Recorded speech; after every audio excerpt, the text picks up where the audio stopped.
evening, sir. Doctor. Good evening.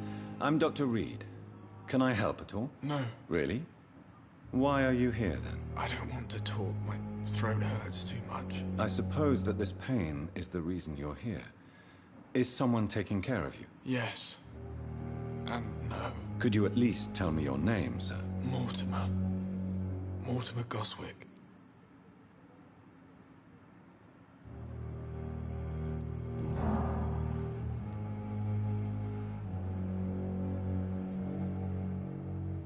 How painful is your throat, Mr. Goswick? So painful I'd rather not talk at all, Doctor. I'm sure you realize a doctor and his patient have to communicate, sir. Would it help if I gave you some paper and a pen? Not really. I see. Then maybe it's not just your throat that hurts, Mr. Goswick. Perhaps your sore throat is just the consequence of something more hurtful. Yes, maybe. But I don't want to talk or even write about it now.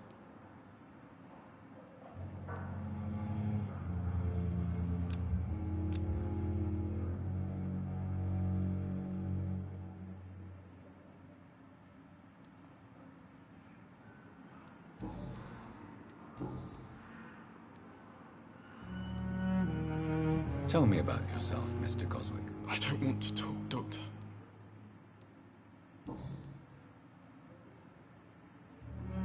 I have to go now, sir. But don't hesitate to contact me if you need any help. I'm all right. Don't waste your time with me.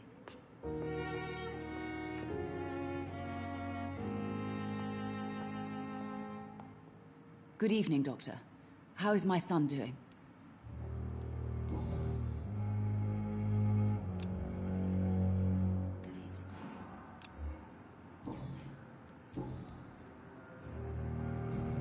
Goodbye, Mrs. Goswick.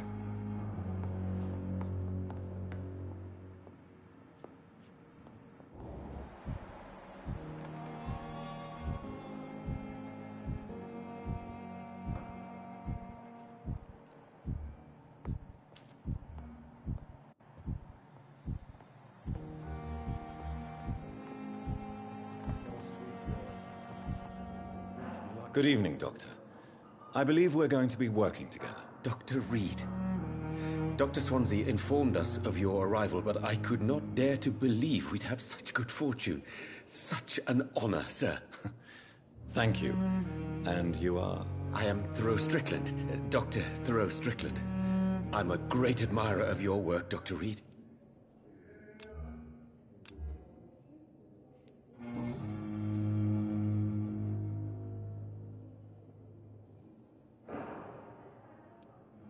Please, could you tell me something about yourself?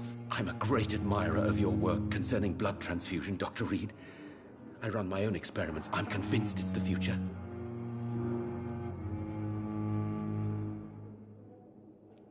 What made you choose to be a doctor? I'm not ashamed to admit you and your work have inspired me. I am honored to have the opportunity to work by your side.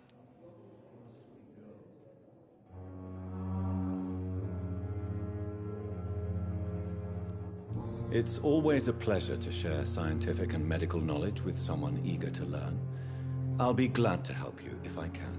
This epidemic may be the century's most terrible disaster, but I'm convinced that we, as doctors, are the only ones able to defeat it.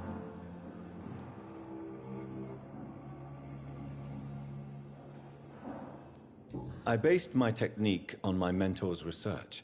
He helped me perfect my method. What is yours? I'd rather not talk about it.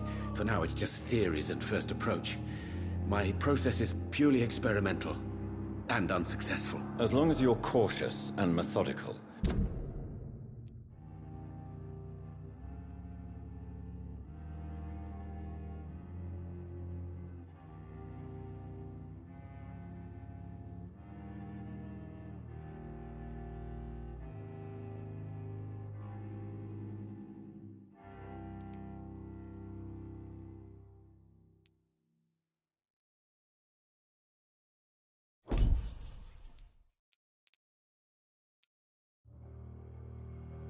You may remain empty-handed, but you won't fail. You're not the first one to warn me. but I am convinced knowledge is the main weapon against the ravages of this epidemic.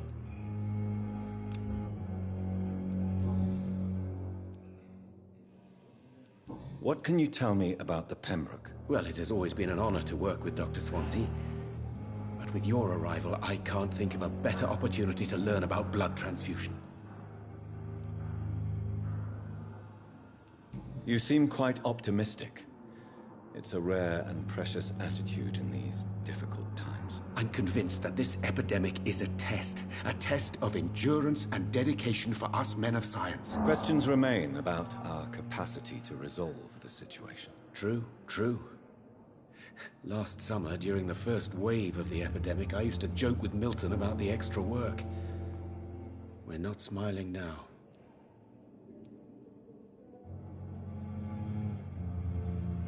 Do you need help with anything in particular? Well, yes, maybe. I'm waiting for a batch of products I ordered for my personal research, yet my supplier seems to have vanished. Do you want me to play the errand boy for you? Oh no, Dr. Reed. But if you went personally to his shop, what with your reputation and all, he wouldn't dare to refuse the products I need. I see. Well, give me the address, for I may pass by if I have time.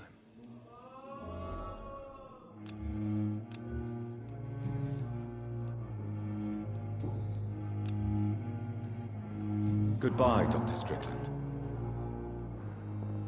Good evening, Dr. Strickland. And good evening to you, Dr. Reed. Can I be of any help?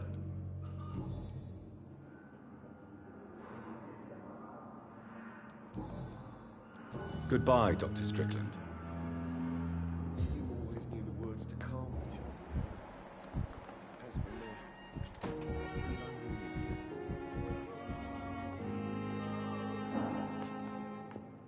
Good evening, sir. I'm Dr. Reed.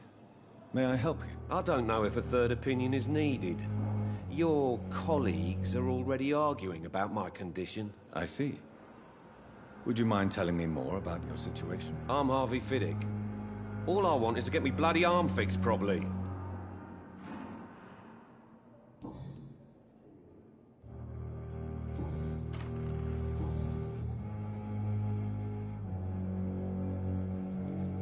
Are you satisfied with your treatment here? Well, it's clear that I've chosen a bad time to be injured. Forgive my bluntness, but you seem overwhelmed by cases of the flu. I won't lie to you about it. I'm afraid we are. Are you sure you don't want to operate yourself, Dr. Reed? I have the feeling you're very capable, and your colleagues seem to think so too. In other circumstances, you would be right. But for now, I don't think I can take on the responsibility. My apologies.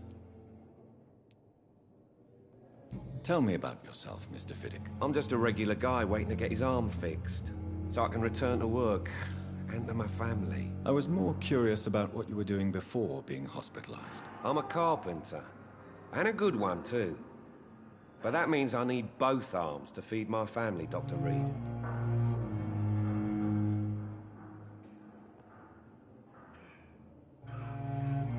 Tell me about the doctors who are arguing about your case. Strickland and Aykroyd.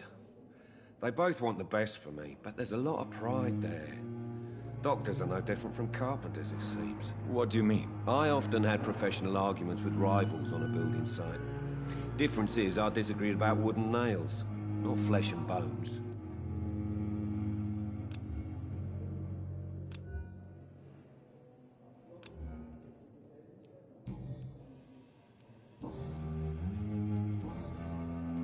Goodbye for now, Mr. Fiddick.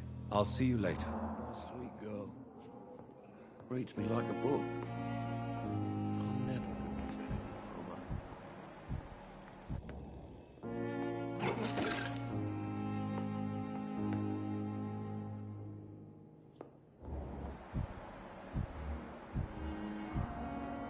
I will not let you down, my boy.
Thelma Howcroft said she was being watched by vampire hunters. Where are they hiding? I should investigate.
I managed to arrange to have you buried in the same mass grave as your wife. It's locked.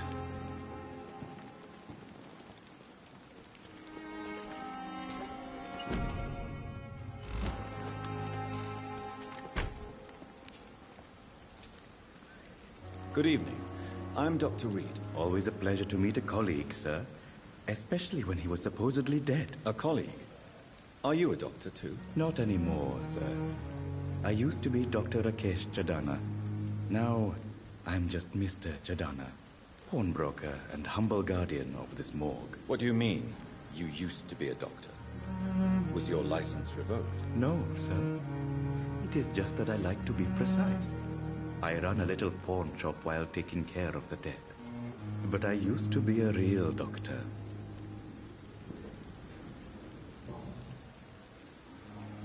Do you work here alone? Yes, very easy work, sir.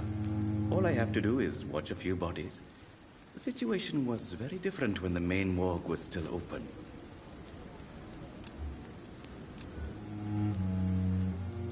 Why do you have to watch these bodies? Because these poor fellows have no names. We keep them in case someone comes looking for the missing. Sadly, very rarely happens.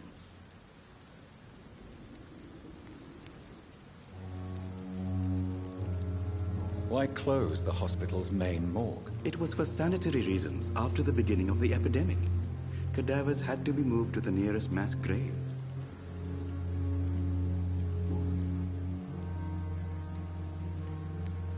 Are you afraid or uneasy being surrounded by so many corpses? Why should I? These bodies are empty vessels. Flesh left to decay. Poof. No soul anymore. All gone.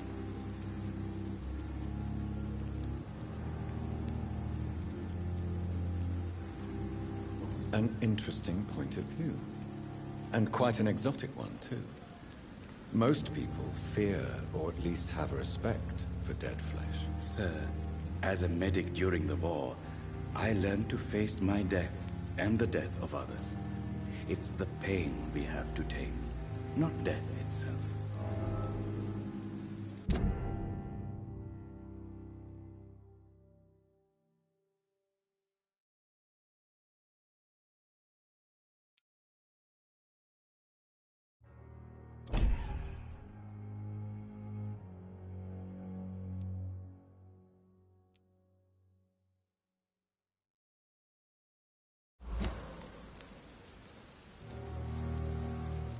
How did you get this job? After I left the army, I worked as an undertaker down by the docks. A dangerous place with many an unpleasant business there. Milton Hooks helped me get a job here.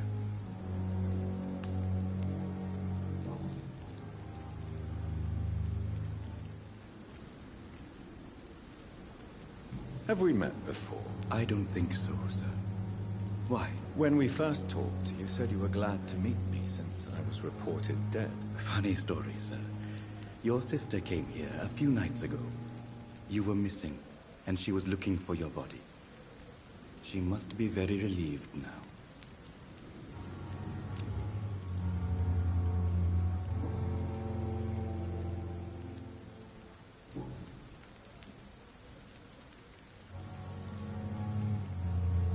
A pawnbroker?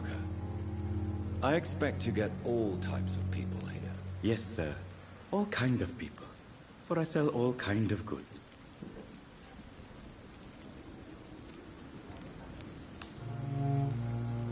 Who comes here to trade with you? It's very unhygienic, even unsafe. Diseases can spread. For the customers, for the hospital. I'm very cautious, sir. I've been a doctor, remember? And all my clients are good people. In fact, I think I only know good people. What kind of goods? With the quarantine, it's not always easy to buy things. So I trade, I exchange. Some people sell, some others buy. I like to help.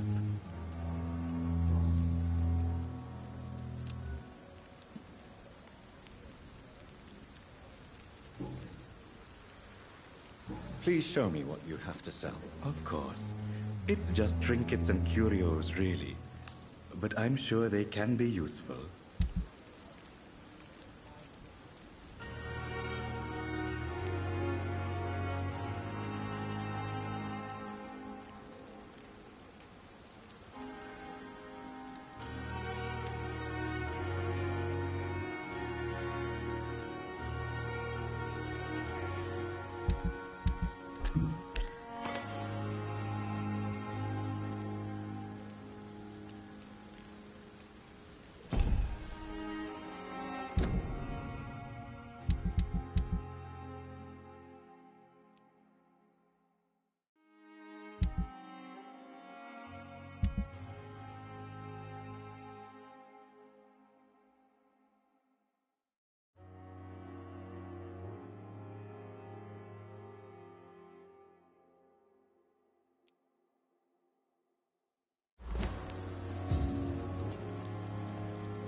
It's locked.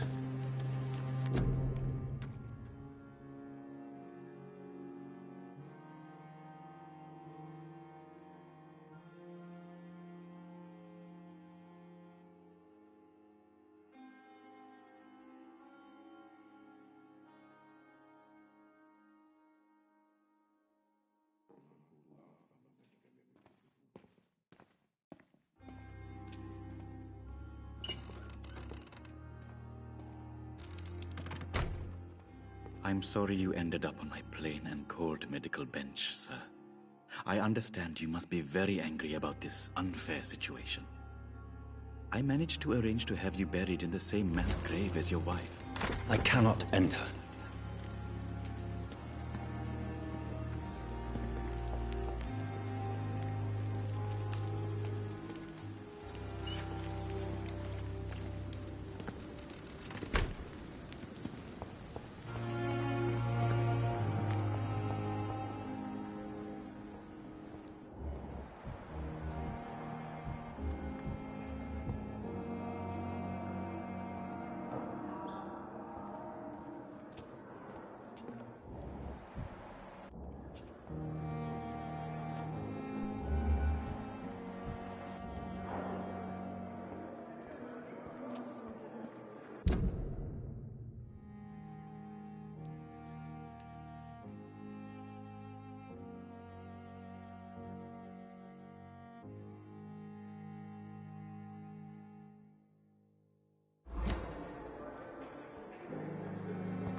are going to reveal all your secrets to me. Darkest thoughts in your heart. My blood and soul. They belong to you. Good evening, sir. Can I help you? Unless you're here to fix my face. No. I don't think you can help me. I'm Dr. Reed. I've recently taken the position of head surgeon. You guessed right, Doctor.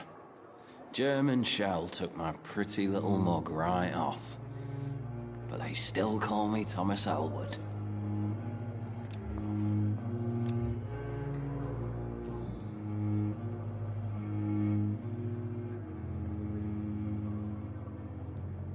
How is your stay with us, Mr. Elwood? Oh, it's bliss. I just escaped death in the trenches to be surrounded again by the moans of the dying. Can I ask you precisely why you're a patient here? It's the pain, sir. The drugs don't work. It just hurts under the scars, if you get my drift. Can I do anything for your pain? Nurses gave me a bunch of pills. No effect. Told you. It's like the flames are under my skin, burning away. Who is treating you? Is someone in particular looking after your case? Nobody since the old and tired doctor spoke to me. Started to think I was forgotten about. Wouldn't blame you. You don't seem worried by that. My face hurts so much more when I smile or cry. I've learned it's easier not to speak. But be assured I'm smiling inside.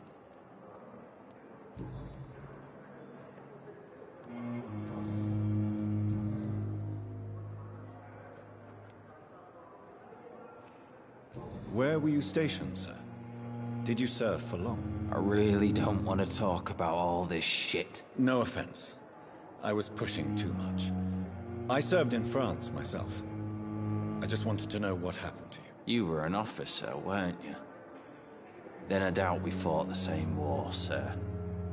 No offense. How close are you to Miss Horcroft? Are you aware that she thinks she is a vampire? To wait for her next nibble is the best reason to stay here. Every time she approaches my bed, she treats me like something tasty. A normal person. Aren't you afraid? She may hurt you if the game goes too far. She's quite harmless, I can assure you. Her head's broken inside is all. While I'm busted on the outside. But she's still beautiful. Living proof that there's hope for me.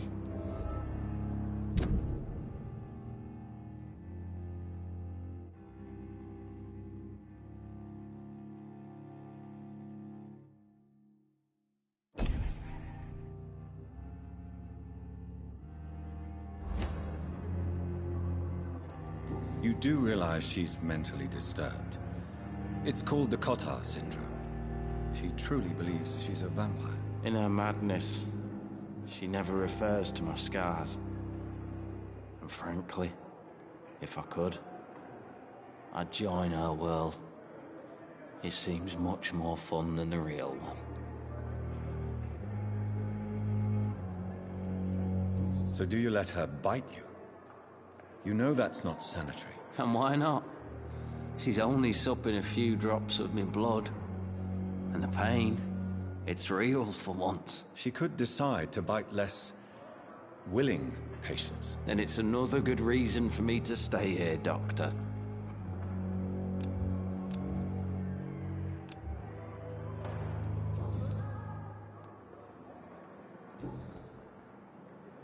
Goodbye for now, Mr. Elwood.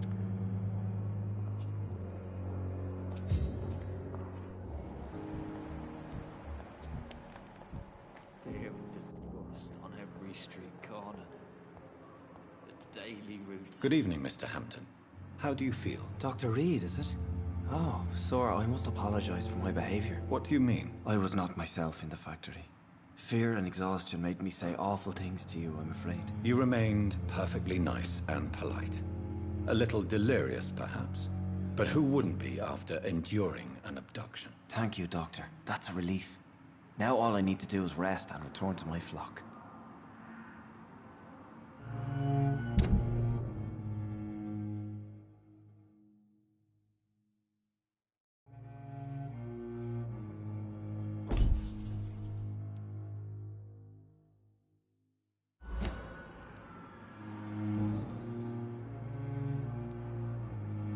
Do you know Tom Watts, the bartender from the Turtle?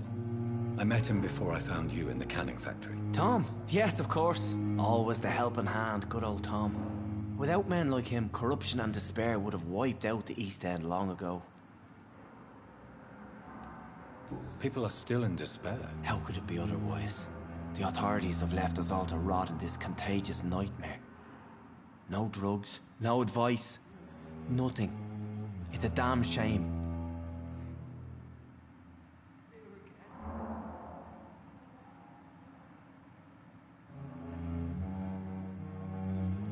Who should I avoid in this part of town, then? Any particularly evil figures? Not really. Most men and women are just doing their best. And it's not my habit to speak ill of people I know, Doctor.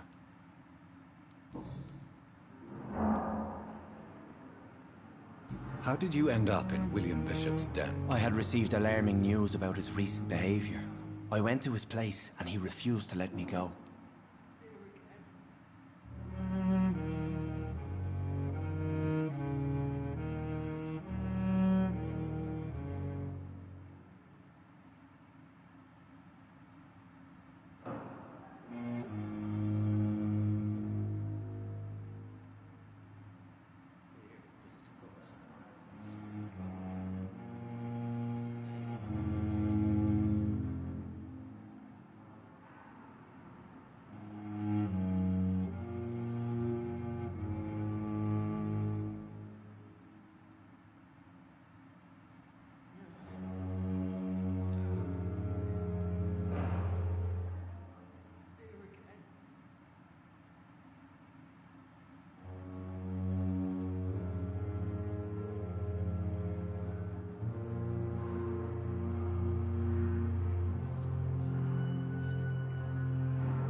Why did he abduct you? William was an alcoholic. His addiction suddenly changed to blood.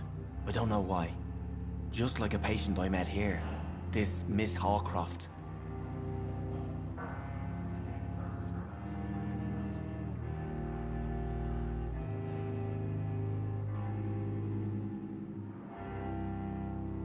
You dared to enter this awful place alone.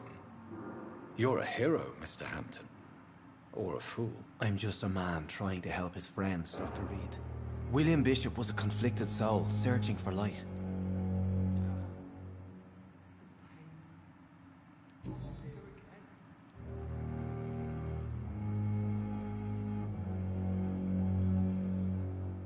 What is the general situation in the East End docks? The situation has always been tough, with a lot of tensions between the gangs and the dockers' trade union.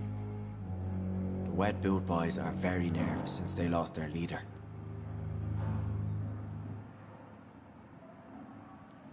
Who leads the gang now? Since Clay Cox went missing, it's his wife Edwina who runs the show, with the assistance of her minion, Booth Digby.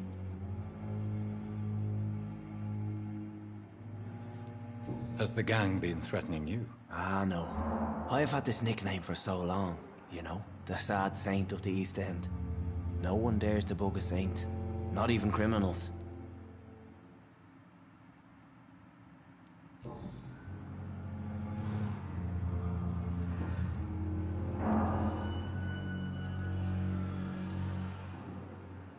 How do you feel, Mr. Hampton? Medically speaking, I mean. I feel exhausted. Beyond exhaustion, actually. William drank so much of my blood in his madness. I feel empty. You're in good hands here. Dr. Swansea is well versed in blood transfusion, and I'm sure he'll take the best care of you. Thank you, sir. I believe all I need is rest, and then I can go back to the people who need me. What do you do for a living, Mr. Hampton? I can't help but notice the cross around your neck. I manage a night asylum for the poor and homeless of the docks. and I try to guide the lost and hesitant on the right path to our Lord. Are you a priest, Mr. Hampton? A deacon, maybe? Not at all, Doctor.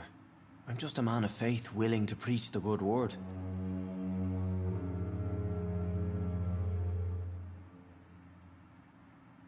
Why didn't you use your cross against William Bishop? To repel him somehow? That's a very strange question, Doctor. A cross is no magical token, if that's what you were trying to say. Not mine, anyway.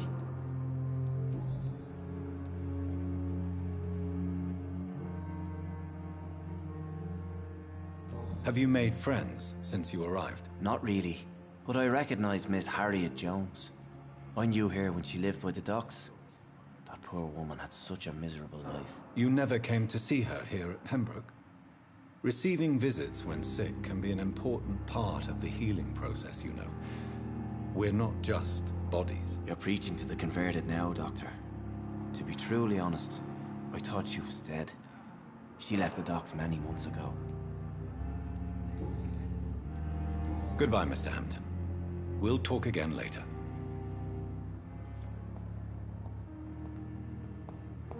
It's locked. Fear of disgust on every street corner. The daily route.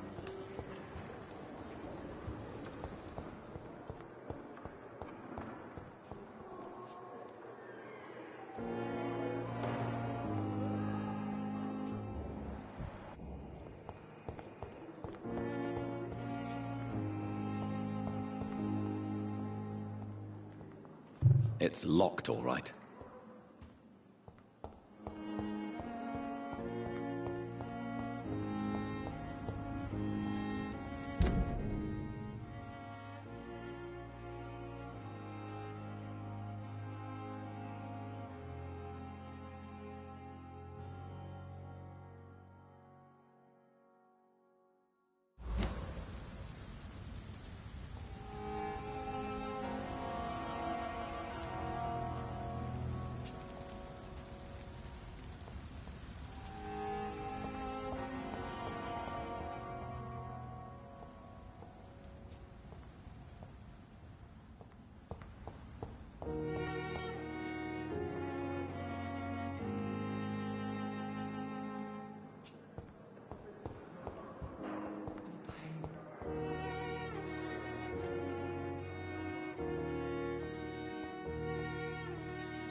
It's locked, all right. Scowl voices in the garden. I should investigate. If they were to find somebody...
I cannot enter.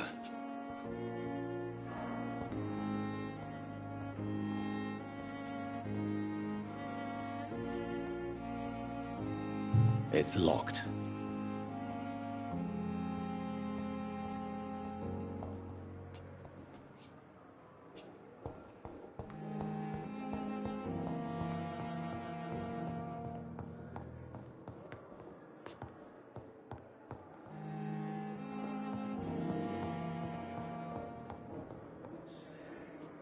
Not now. Please come back later.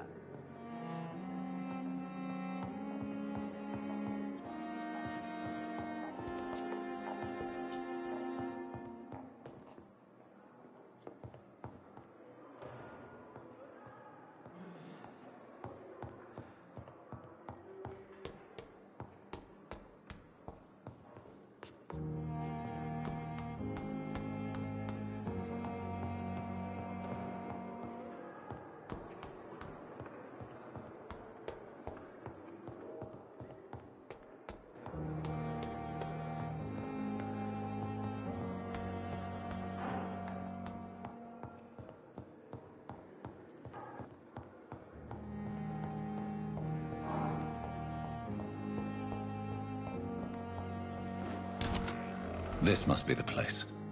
It's definitely away from prying eyes. Relegated to the shadows. A kingdom of my own.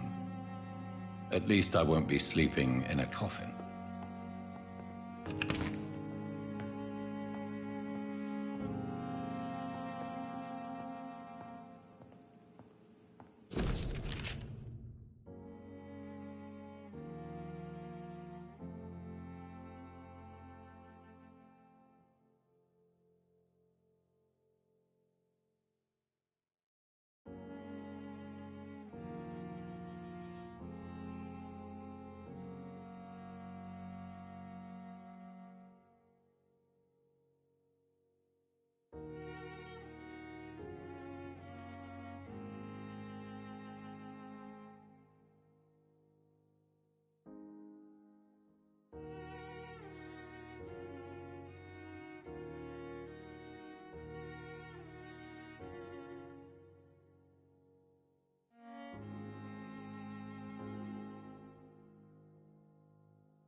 The flower's dying. It needs water.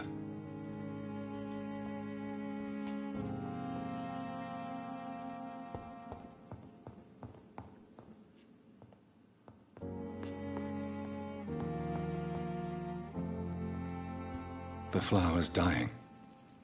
It needs water.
William Bishop's blood.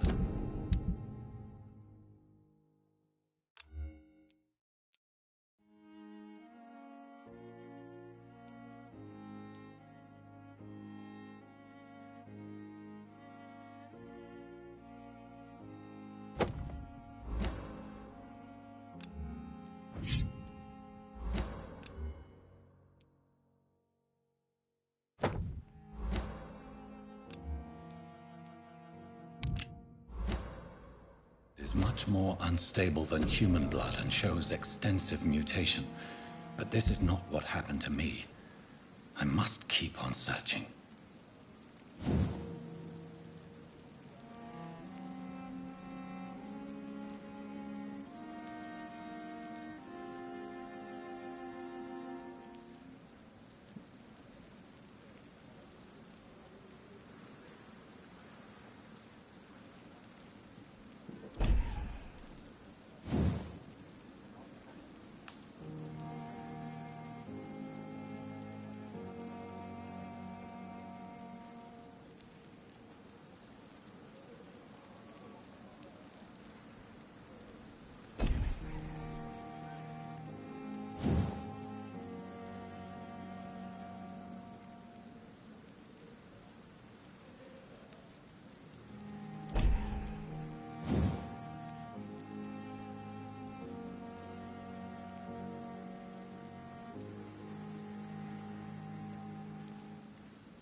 The sun is about to rise. I can feel it. I'll continue tomorrow night. I have so much time now.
If I'm to stay here until my research is complete, I'd better learn to hide my true nature from the mortals.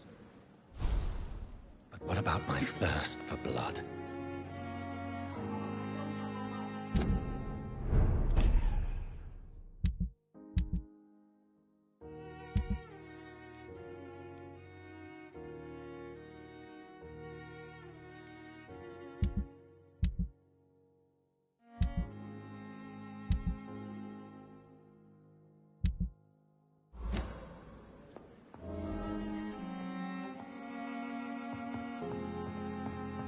The flower's dying. It needs water.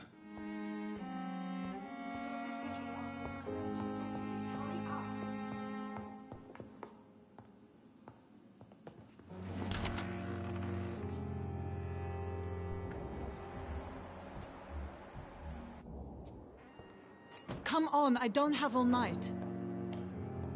Yes, Nurse Crane? How can I help you? I'm so sorry. I know Dr. Swansea wanted you to rest, but we have somewhat of a crisis. A crisis, you say? Our supply of antiseptics is nearly depleted. I was hoping there was another box up here, but...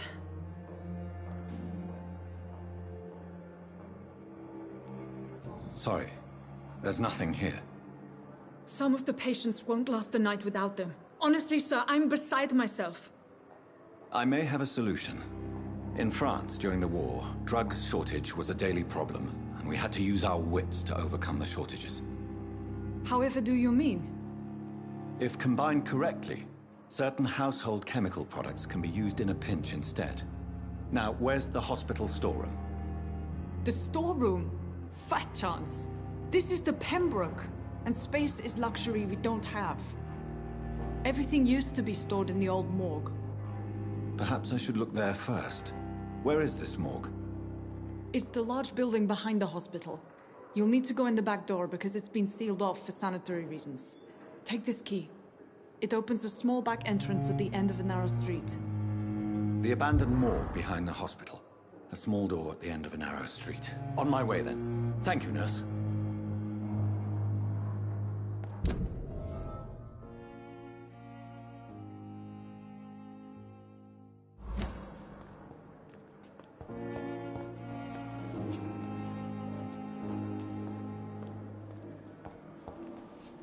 Yes, Doctor?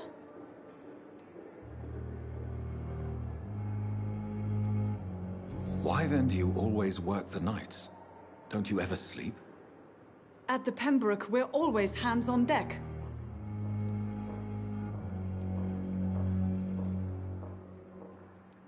Your dedication to the Pembroke does you credit, Nurse Crane, but when do you sleep? We staff get our sleep when we can, Doctor. Nursing is a vocation, not the labor of a journeyman.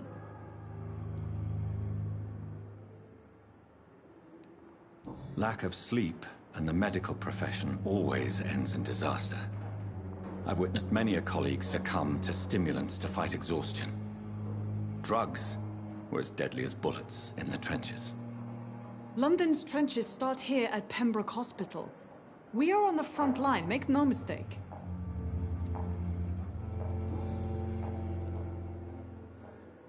Please, could you point me in the direction of the morgue again? It's the large boarded-up building behind the hospital. You can't miss it. The key I gave you will open the small back door to it. Exactly how bad is the supply situation here at Pembroke? It really depends. Dr. Swansea deftly works his society contacts for monies, but with the quarantine, well, we're in God's hands. That's all for now, Nurse Crane. Thank you.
So, Mr. Hooks and Nurse Hawkins are an item.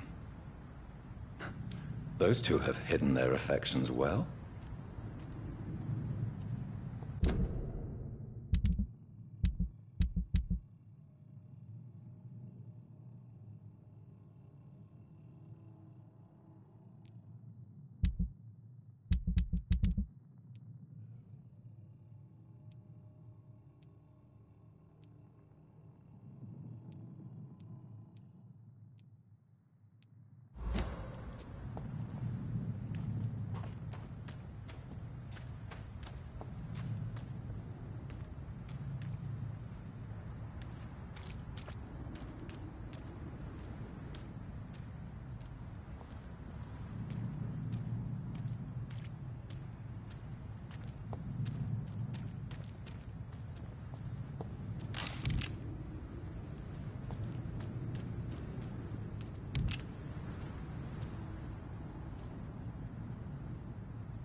It's locked.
Never ceases to amaze me how you, the...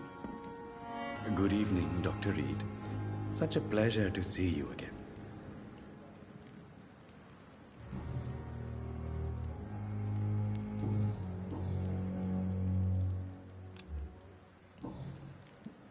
Please show me what you have to sell. Of course. It's just trinkets and curios, really. But I'm sure they can be useful.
Tomorrow, more bodies will arrive and then...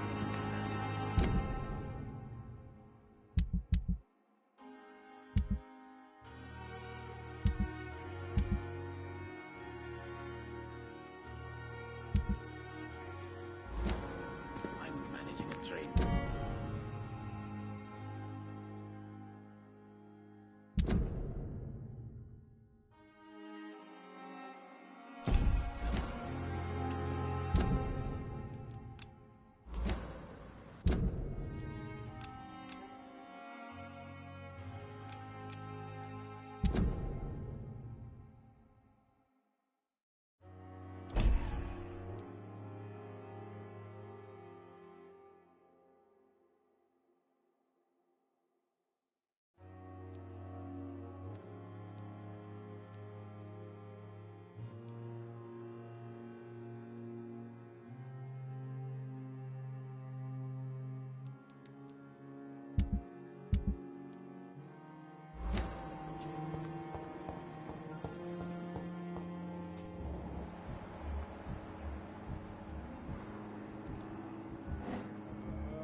I cannot enter.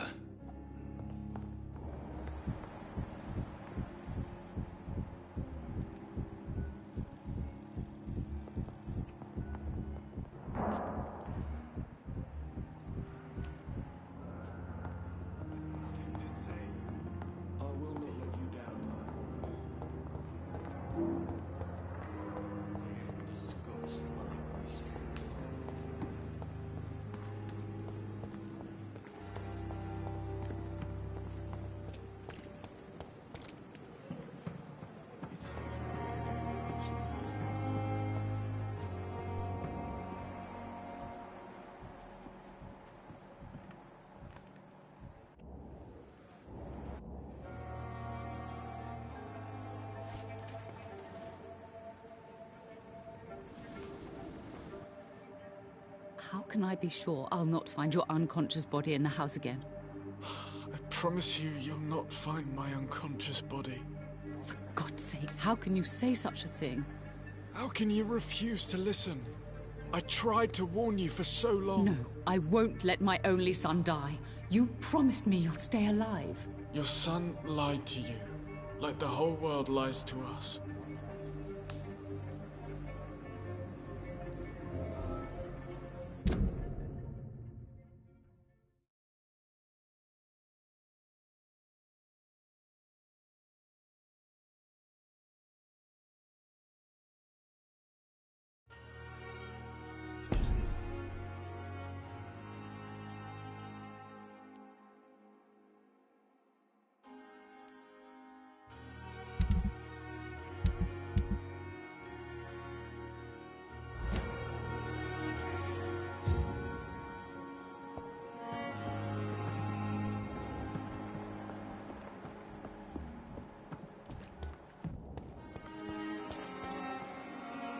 Good evening, Milton. Good evening, Doctor. Still trying to save lives?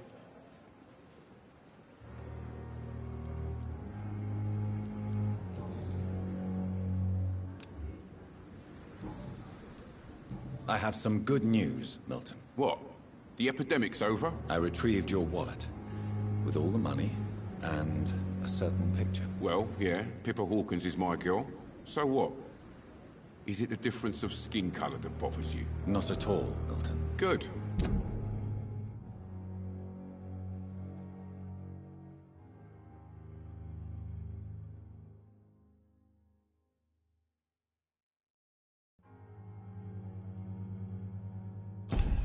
Please, take this money anyway, to remind you to keep your man.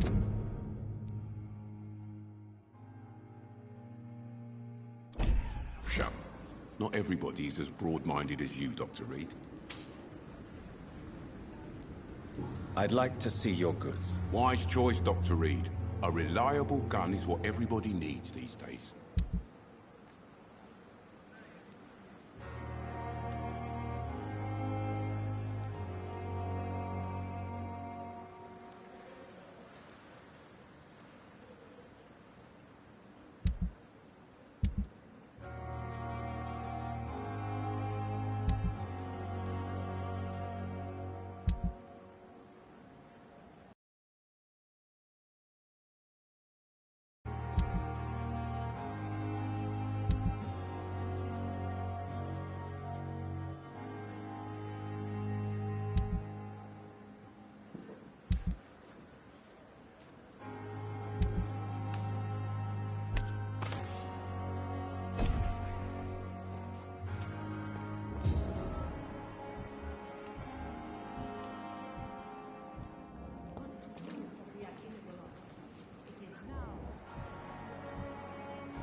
When I get back, I'll have a word with Tom.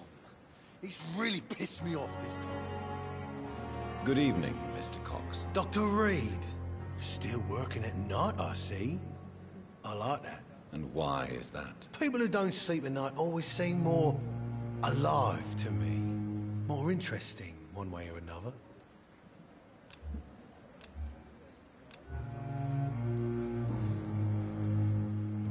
Do you ever think about that poor fellow I saw you push in the water? The wound he gave me will make sure I don't forget him. Still fucking hurts. Boss had cut me good. That man was determined to murder you. You almost died. What a surprise. The first time I met him, he nearly shit himself. Fucking coward. I guess revenge gives you balls. What did he want? Revenge? I recently had to kill his brother. Poor arsehole thought it would be easy to return the favor.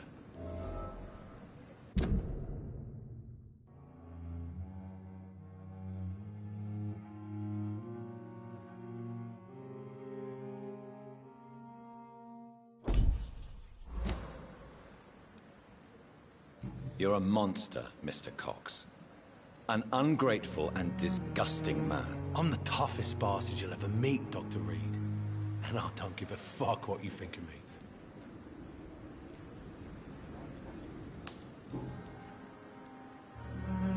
How is your hospitalization going, Mr. Cox? This is a shitty place with shitty staff.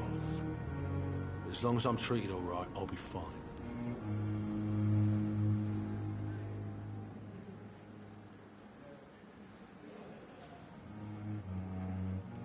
What's wrong with the hospital? Come on, Dr. Reed. The place is a dump.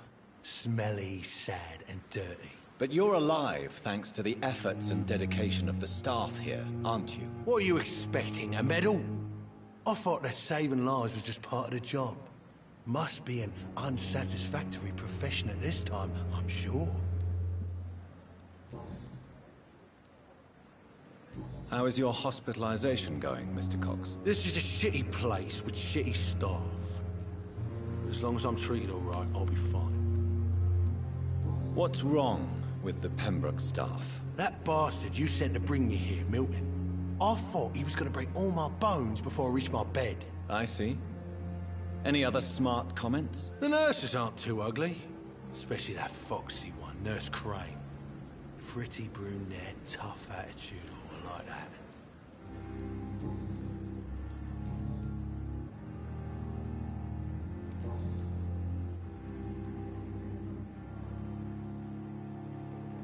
How long do you think you can escape the law, Clay? I know this city like the back of my hand, Doc. I know its streets, who to pay, who to avoid, and who to bully. I won't get caught.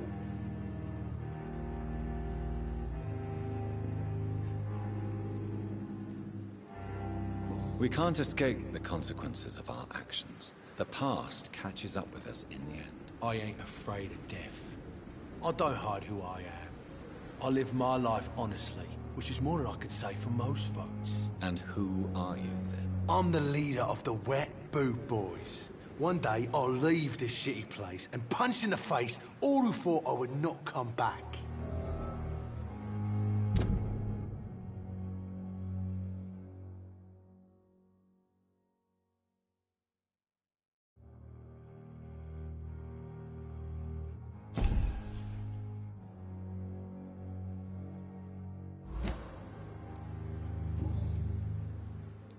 I'll leave you for now, Mr. Cox.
Good evening, Nurse Hawkins. Good evening, Dr. Reed.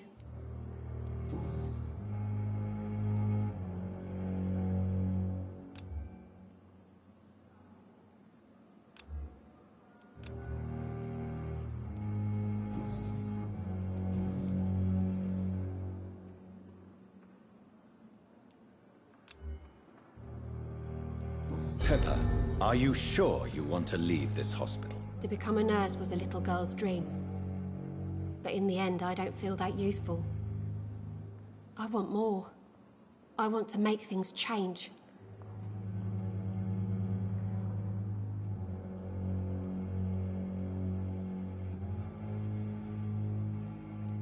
But you're doing something important here. For all the patients who need your help. We save lives, sure. Each time we send a cured patient home, it's a relief beyond words. But since the epidemic, I feel so powerless.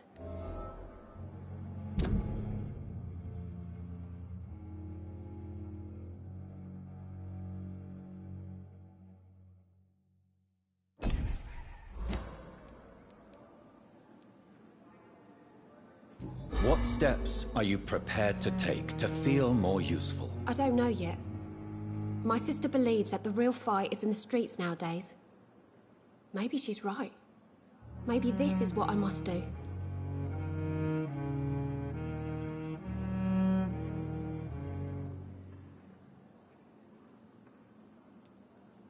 If you feel that saving lives is not useful enough, perhaps it means that you've lost faith. On the contrary, my faith has never been stronger. Maybe we are all just too proud to face up to the fact that science cannot compete with God.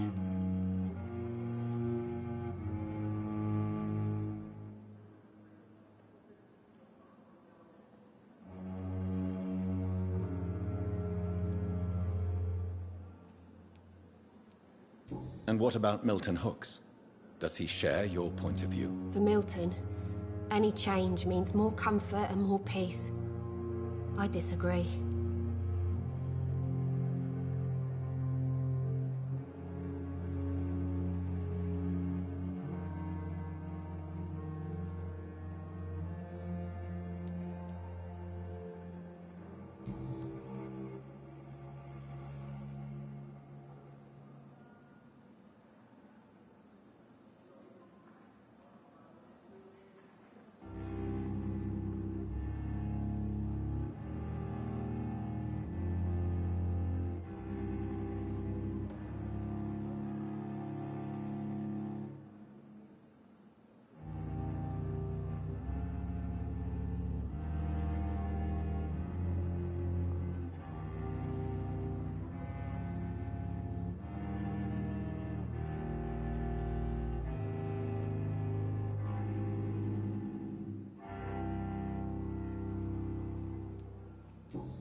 Pepper, I know you're very close to Milton Hooks. Yes?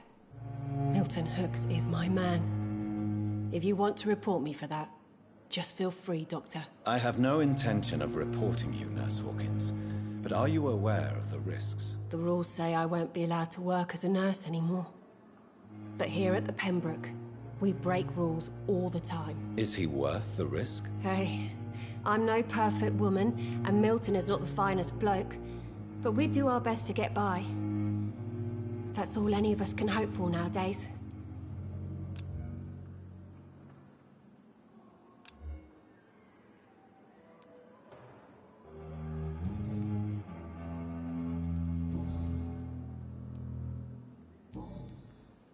Goodbye, Nurse Hawkins.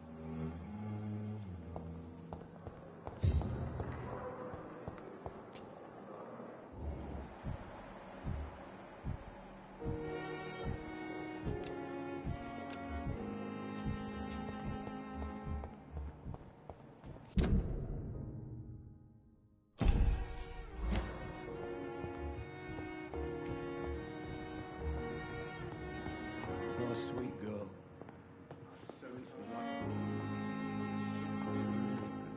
Good evening, Doctor. How is my son doing? Tell Tell me more about your arrival at the Pembroke Hospital. What gave you such a bad first impression? The ambulance driver was quite rude, for a start.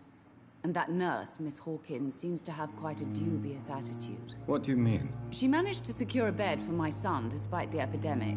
It was a relief, but it wasn't cheap.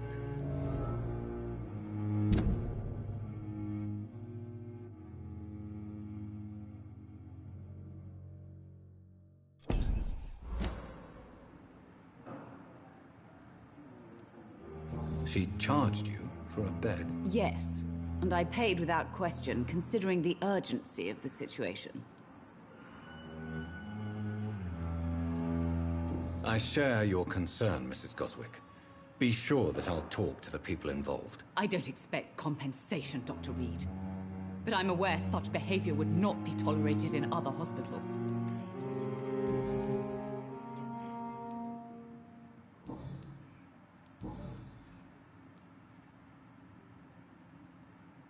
Your son wished to die, Beatrice. Why did you hide such crucial information? Are you not aware suicide is a crime? Mortimer could be thrown in jail. I can't let that happen. I won't. I understand you fear the legal consequences,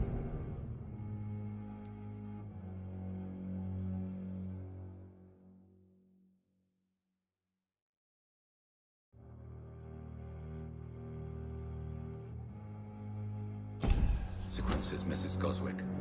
But don't you realize your silence significantly affects your son's case? All my son needs is help and comprehension. Not judgment and punishment for what he may or may not have done.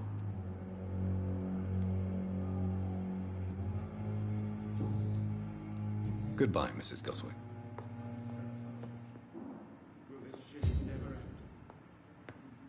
Good evening, Mr. Goswick. How are you? I'm okay.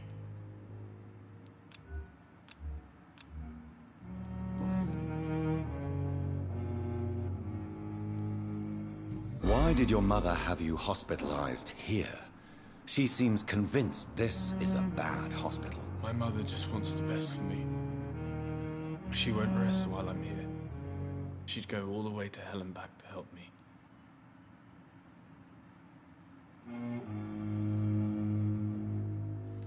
Pembroke Hospital may look unorthodox, but rest assured you're in good hands here. It's not me you have to convince, Dr. Reed. It's my mother. Is your mother bothering you? As your doctor, I can ask her to leave you alone if you would prefer. That's tempting, Doctor. But you have no idea what my mother is capable of. She would tie herself to my bed if you asked her to leave.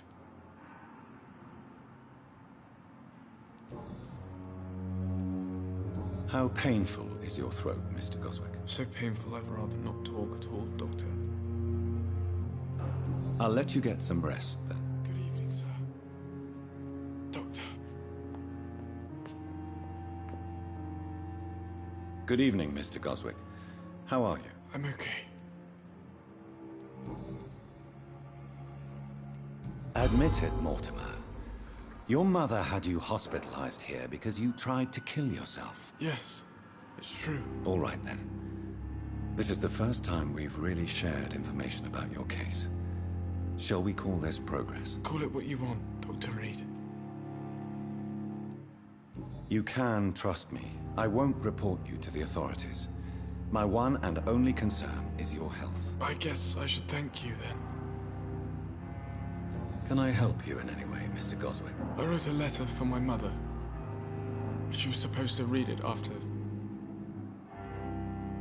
my death. But I suppose she doesn't have to read it now. I see. And is this letter still near the place where you tried to take your own life? Yes. And I don't want anyone reading my last words. I mean, I'm still here. If you bring me back that letter, then perhaps we'll talk.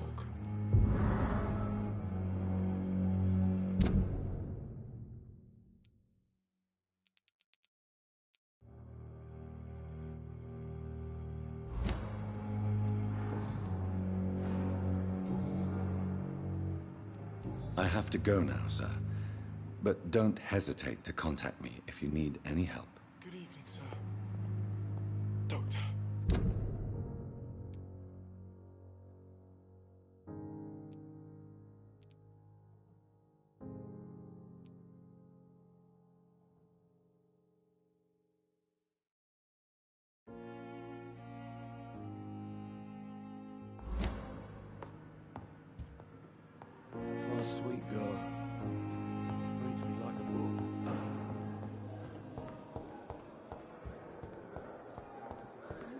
Cosmic's came here in the first place. Damn. The pain.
Here again.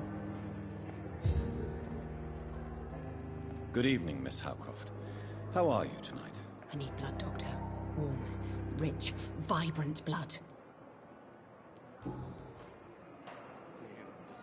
Tell me, Thelma, why do you feel so attached to Mr. Elwood? Why him? I'm not sure, Doctor. I think we have a bond of some sort. We've both suffered so much. He's the only mortal I find interesting.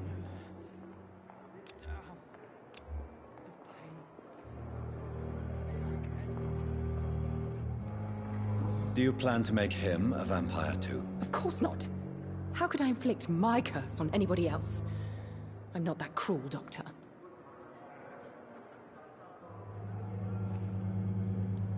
Would you say you and Mr. Elwood are romantically involved? No. No, Thomas is a delicate soul. Even though he disguises it. But I am not the woman he needs. No, for I am a vampire doctor.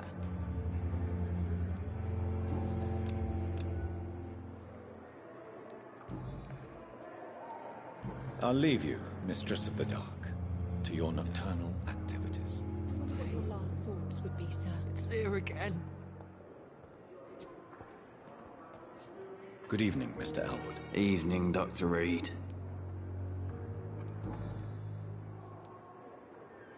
Why do you feel responsible for the injury, Thomas? What really happened? I wasn't disfigured by any German shells. It happened during my leave. It was an accident. Why lie about it? Come on.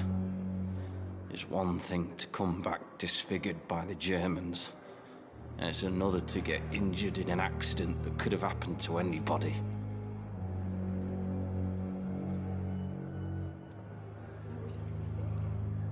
Beauty is not everything, Mr. Elwood. Says Mr. Prettyface.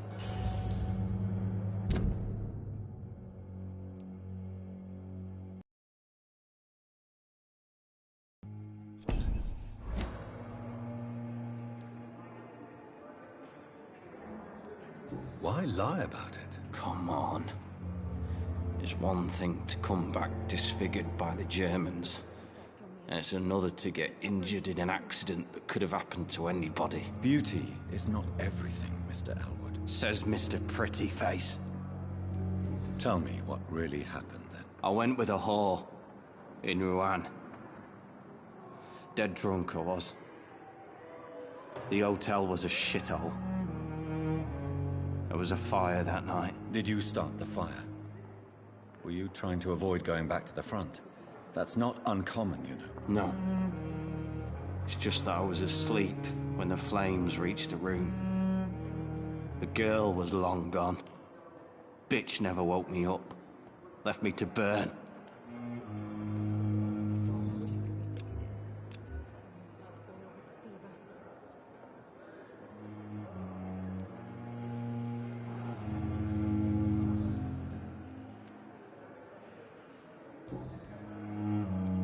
Why do you feel responsible for the injury, Thomas?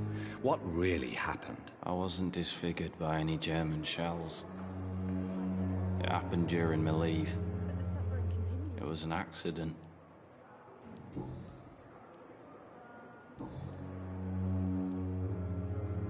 Goodbye for now, Mr. Elwood. Hear disgust on every street corner. The daily routine.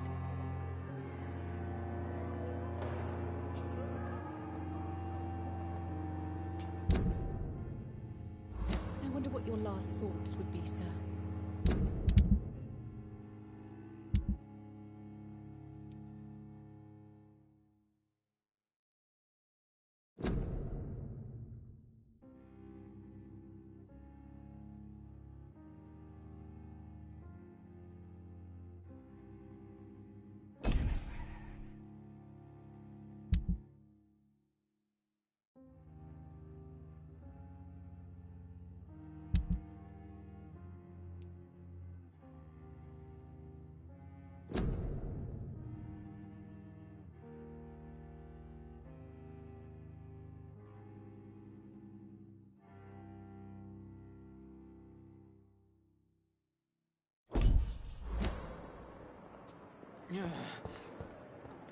It's locked. The pain.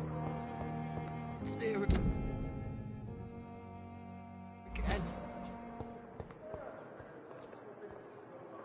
I wish I could be sick again. Feel my blood boil with the fever.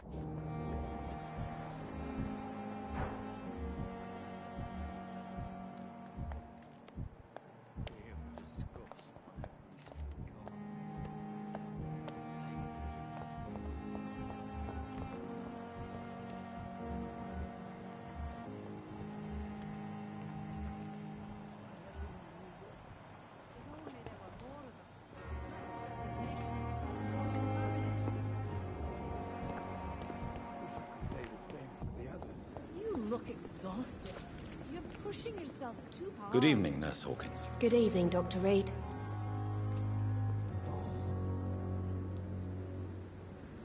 Milton cheats patients out of their money at this hospital, Pippa. Are you his accomplice? Yes, I am. Is this your definition of being useful? By abusing the sick and poor? No. It is my definition of getting out of this useless life once and for all.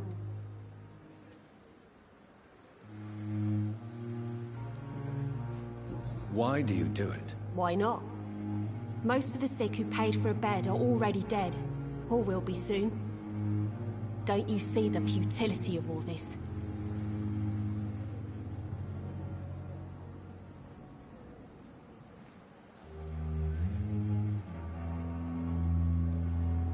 You put a price on hope. This goes against everything you swore to uphold as a nurse. Report me then, Dr. Reed. Report the little nurse and keep on lying about the surgical errors, the wrong dosages and diagnostics that we all covered for the sake of our colleagues. Whose idea was it? What difference does it make? We did it together, and I'm guilty as charged. Answer my question. It was my idea first, even though Milton would say it was his, to protect me.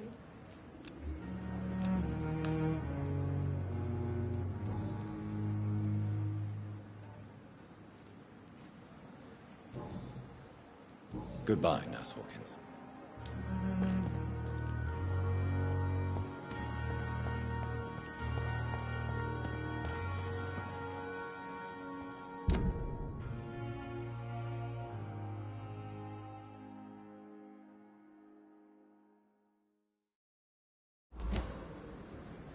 Good evening, Milton. Good evening, Doctor. Still trying to save lives?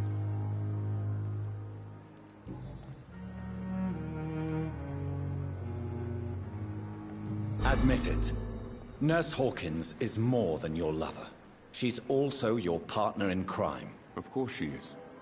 How else could I tell which bed is free? I need to know that. Have you no shame? Don't you see this city is crumbling down? Today, people are ready to pay to get a hospital bed. Tomorrow, we may be fighting for food.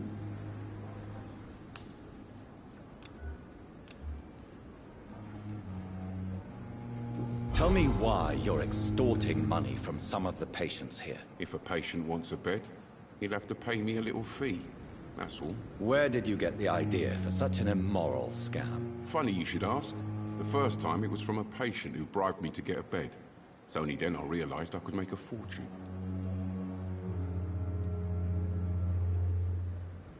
What's going on between you and Nurse Hawkins? Pippa's tired. Tired of all this shit. Tired of all those corpses piling up. She's as depressed as I am.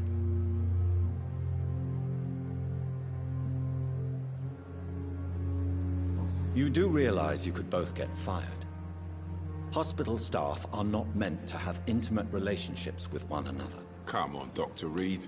Do you know how many rules are broken in this hospital every day just to keep it running? There's nothing wrong with what we're doing.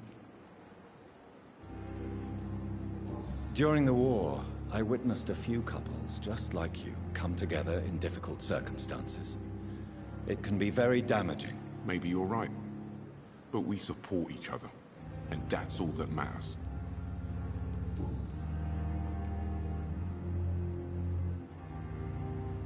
Do you know that Nurse Hawkins is thinking of leaving the hospital? That's not a surprise.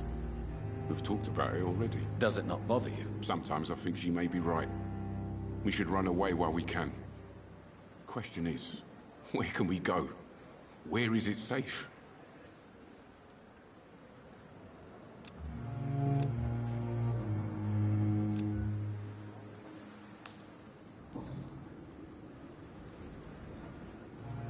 Goodbye, Milton.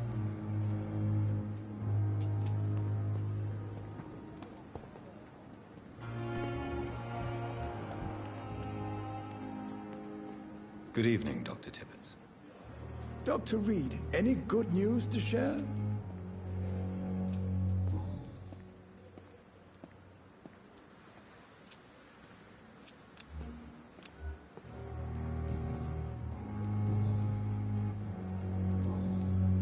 Goodbye, Dr. Tippett. Perhaps I should have considered the offer from...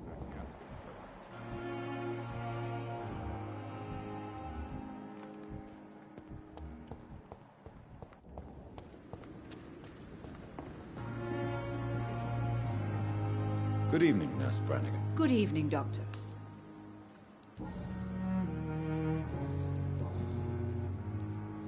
Why does Dr. Tippett claim you're the main reason he keeps working, despite his fatigue? If it wasn't for him, I probably would have left the Pembroke years ago. Dr. Tippett does not think of you as just a nurse anymore, does he? If you're suggesting he's not taking my gender into consideration when it comes to medical practice and knowledge, I really hope he doesn't.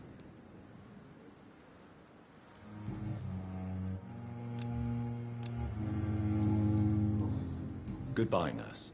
Call me if you need assistance.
Good evening, Mr. Fiddick. Good evening, Dr. Reed. Any news about my operation?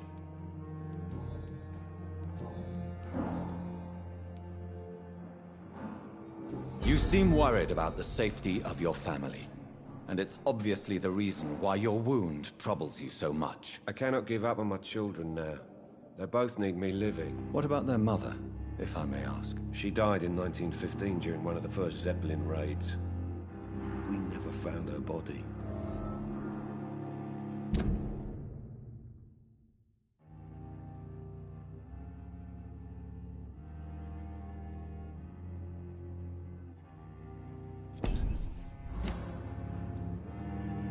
Tell me more about the death of your wife, Harvey. 1915. I was in the army, building workshops for the Royal Flying Corps. Helen was happy I wasn't sent to the front. What happened? The Germans sent Zeppelins to bomb the construction site, but they missed their target. My wife was bringing my dinner when the bombs fell.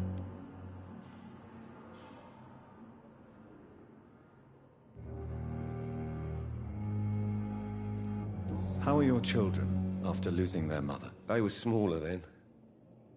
The only good thing about this is my Helen didn't bring them with her that night. I'm sorry for your loss. So many died during the bombings. I served in France and witnessed the carnage there. I would like to say that she didn't suffer. Truth is, I have no idea. I just know that I'm all that me kids have. Poor little bleeders.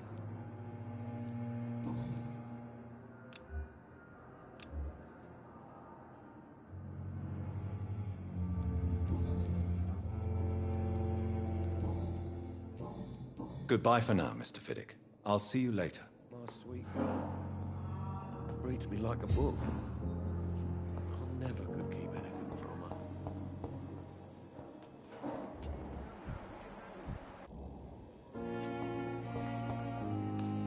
her. I'm quite busy right now, Dr. Reed.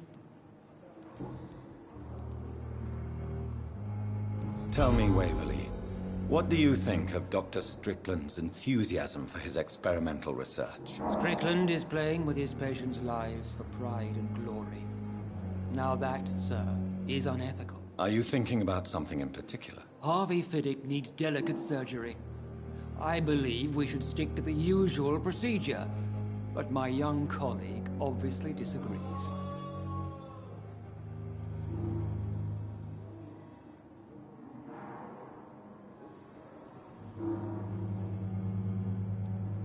Why do you wish to lead this surgery? I strongly believe that Mr. Fiddick should not be butchered to test an unproven procedure.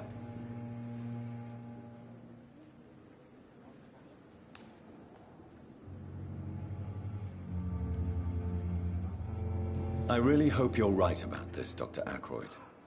I'm trusting your judgment on this. I'm not the kind of man who runs away from his responsibilities, Dr. Reed. There is no need for you to be looking over my shoulder. And are you not afraid that your rivalry with Strickland may be blinding you? Rivalry? I guess you could call it that. But I will never be childish enough to let my personal feelings affect my judgment.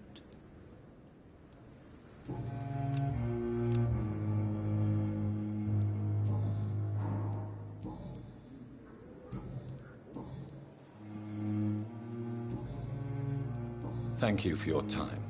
We'll talk later.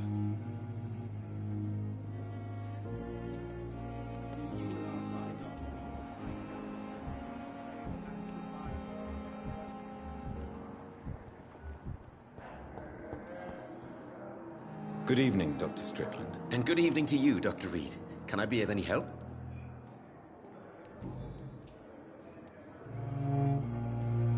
What do you think of Dr. Ackroyd's aversion to modern medical methods? It's a shame he's so narrow-minded. Dr. Swansea taught me that science is about exploring uncharted territory. I'm convinced that's true. With the influenza and all that's going on, you should put your differences aside, don't you think? Why is it so difficult to work together? I believe that if Dr. Ackroyd had been the one to discover the transfusion process, he would be the first to recommend its use. So you believe it's just a question of jealousy and pride? Dr. Ackroyd is as proud as he is blinded by his obsolete concept of medical science.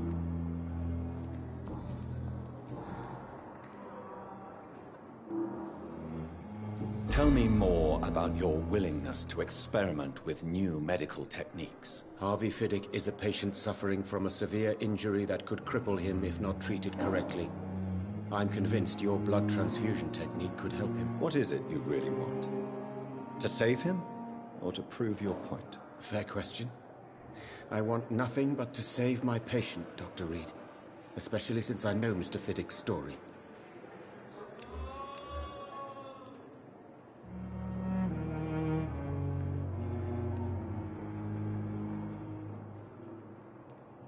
This personal involvement could also appear to be a lack of impartiality. You must know that a good surgeon must remain neutral. I agree. But that does not excuse Dr. Ackroyd's behavior. A man who did not even take time to converse with his patient. Do you think keeping his distance was a mistake? All I know is that I'm taking care of human beings with desires, hopes, and fears. Not some biological machine comprised of blood, bones, and flesh. Tell me Mr. Fiddick's story. Our first diagnosis was compromised because Mr. Fiddick lied to us about the real origin of his injury. He first claimed it was an accident. But why would he hide such crucial information from us? Because he is a proud father, ashamed of putting his children at risk because of his own negligence.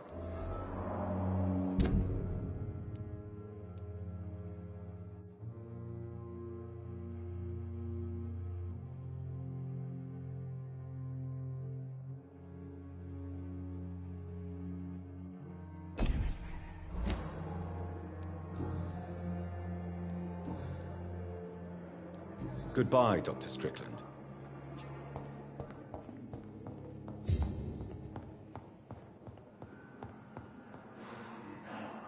Good evening, Mr. Fiddick. Good evening, Dr. Reed. Any news about my operation?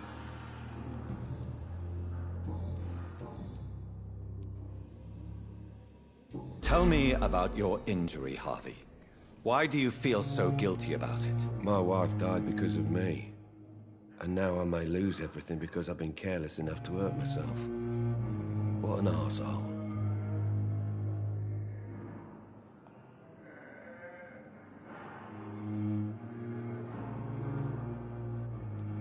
How could your job be responsible for your wife's death? I was working a double.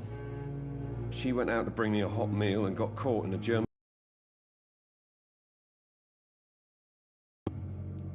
You can't hold yourself responsible for your injury, Mr. Fiddick. Unless you tried to hurt yourself. Of course I didn't hurt myself. But I can't work until my arm is fixed. My children need to eat, Doctor.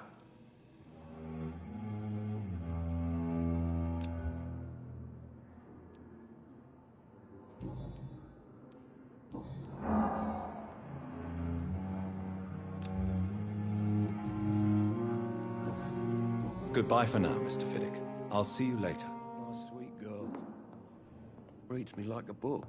I never could keep anything from her.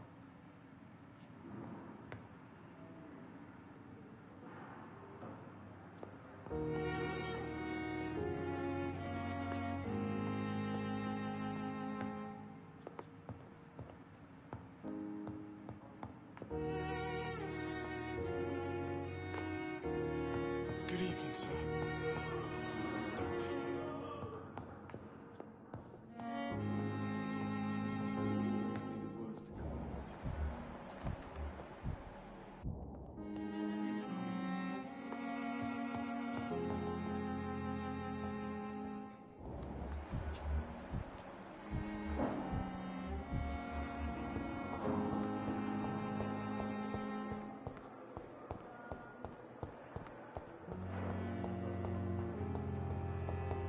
I cannot enter.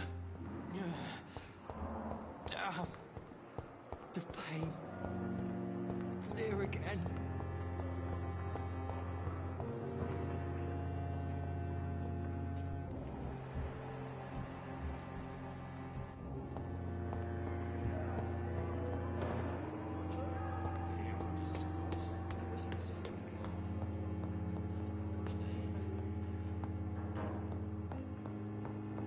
It's locked.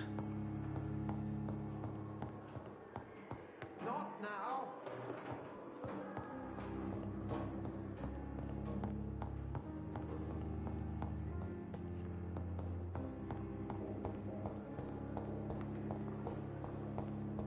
It's locked, all right.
It's locked, all right.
In this letter, Mortimer Goswick does nothing to hide his desire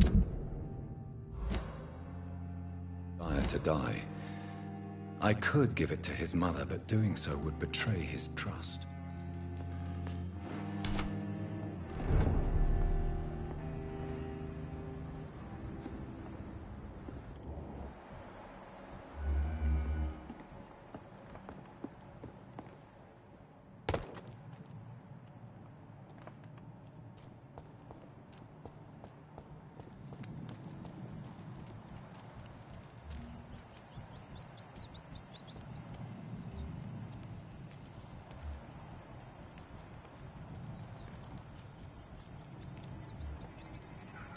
Did you hear me? Listen me!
It ain't human!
Over there! There's one of them vermin!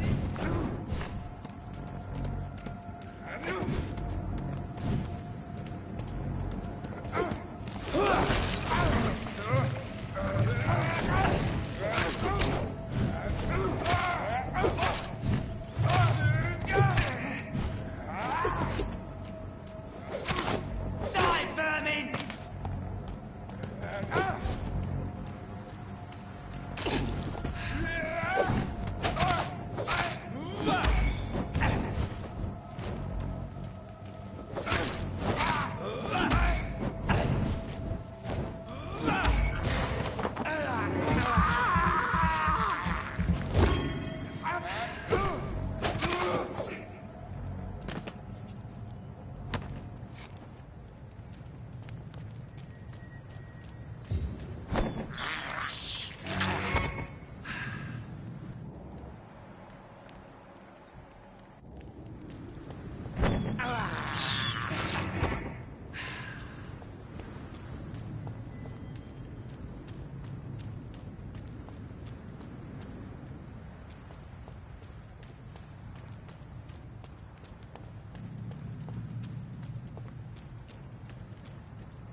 So there's one of them!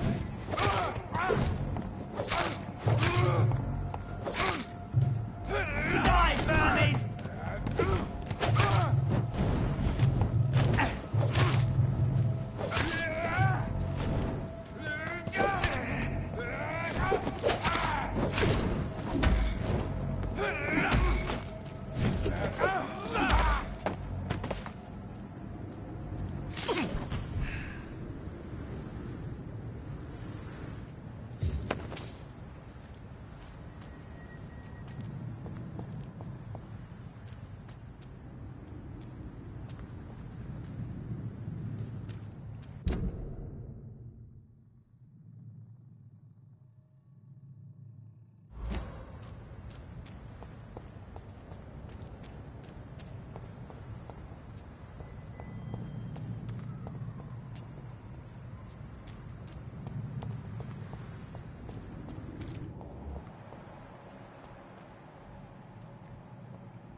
This...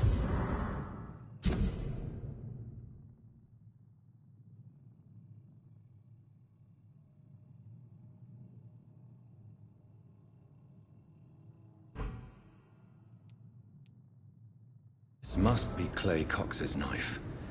A fine blade. No wonder he wants it back.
It's locked.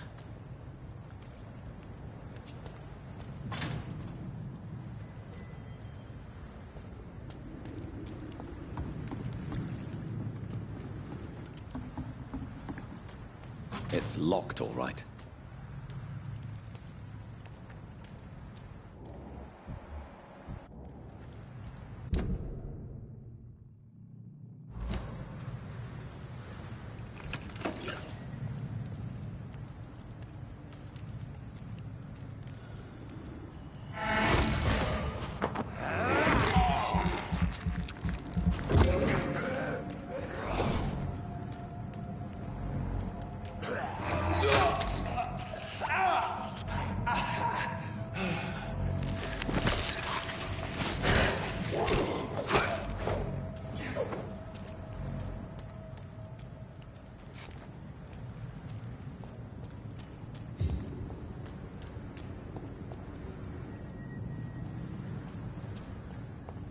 I cannot enter.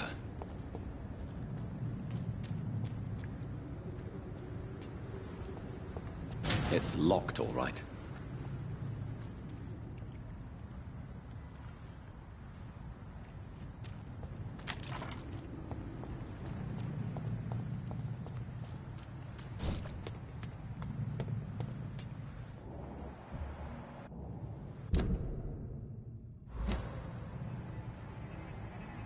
This is no place for you, sir.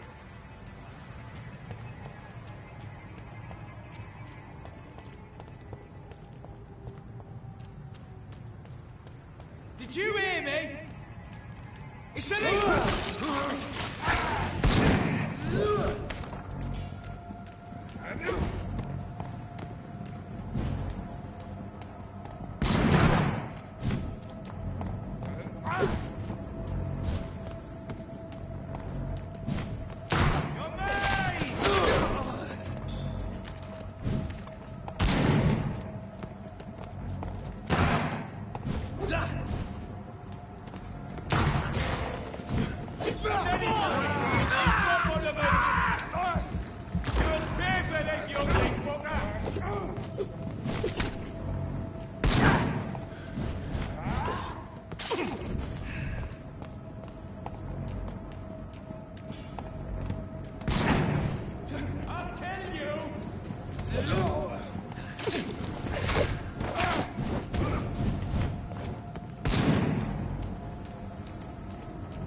Watch it! It's a killer!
Good evening, Mr. Goswick. How are you? I'm okay.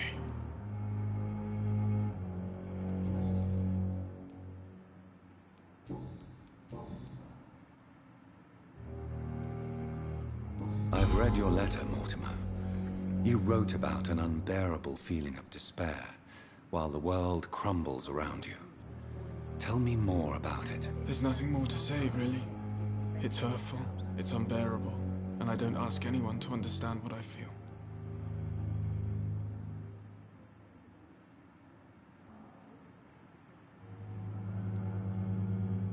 Despair is a deadly poison I've tasted myself, sir. We're only tempted to drink it because we're terrified by the uncertainty of the next minute. I know that perfectly, Doctor. For I waited for so long, hoping that the next minute would be less unbearable.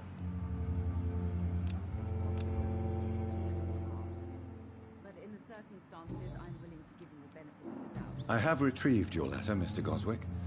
I can assure you that nobody read it but me. Thank you. This is for you, then. For your help. And for your silence. I think you should talk to your mother. It would be good for both of you. Thank you, Dr. Reed. I'll think about it. Now please, let me be.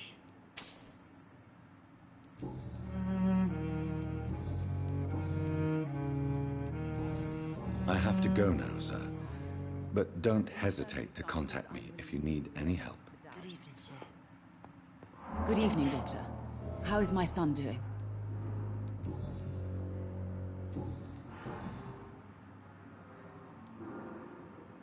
Mortimer is extremely vague as to his motivations for committing suicide. Tell me more about what you know. As you say, Mortimer had no reason to die. All he said to me was that he wanted to make the world a better place, but couldn't.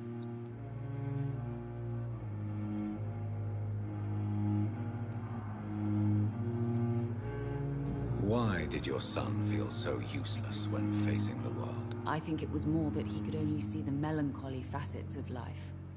He couldn't help but dwell on such things. What do you think he meant by making the world a better place? Mortimer has always been a sensitive soul. He wouldn't talk to anyone for months after his father passed. It's like he carries everyone's sadness with him. Good evening, sir.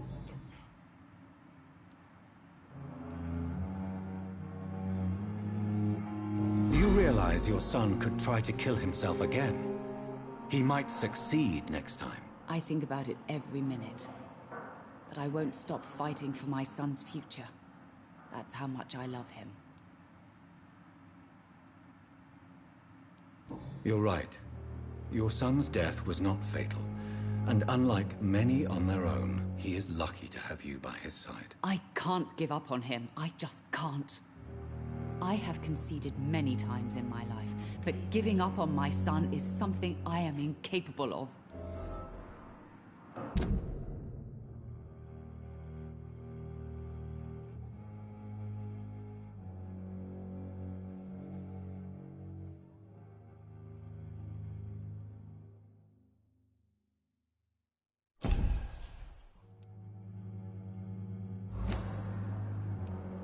I have read your son's suicide note. It was not an impulsive gesture, nor was it his first attempt. He threatened to kill himself a few times before. But I never thought he would dare to punish me this much. Punish you? Why? I've known for a long time he was not happy with his life. But I always hoped he cared enough to avoid making me suffer like this.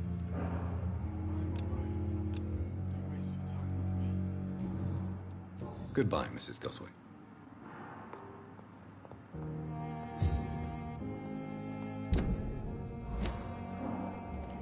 You always knew the words to calm the children, Helen.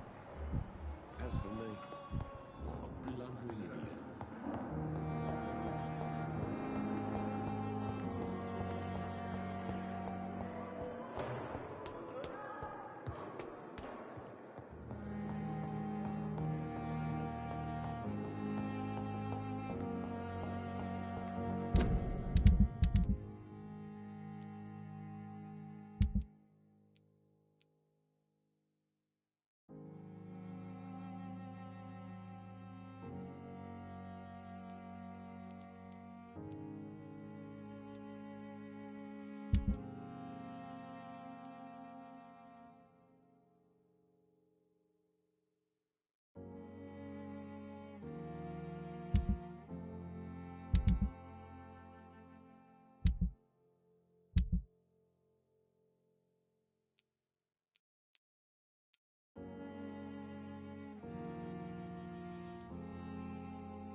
Good evening, Miss Howcroft.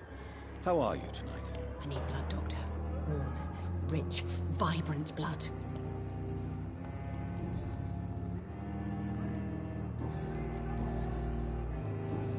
I'll leave you, Mistress of the Dark, to your nocturnal activities.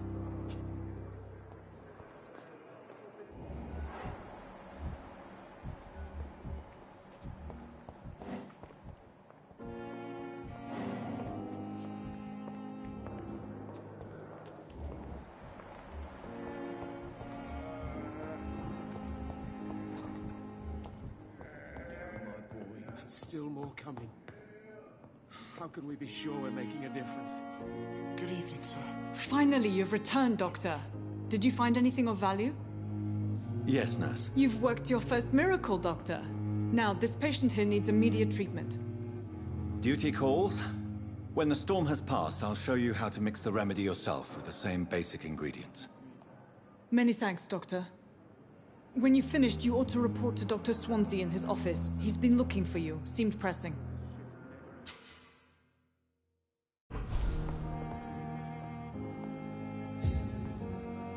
Good evening, Mr. Goswick. How are you? I'm okay.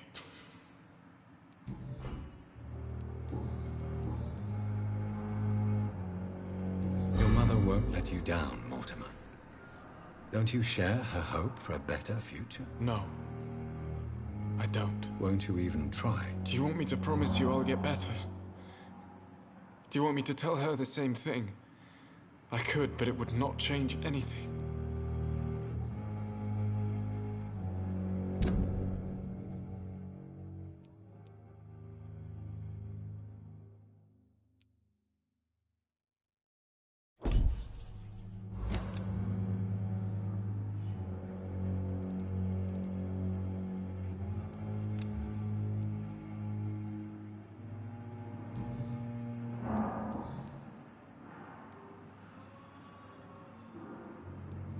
How painful is your throat, Mr. Goswick? So painful I'd rather not talk at all, Doctor.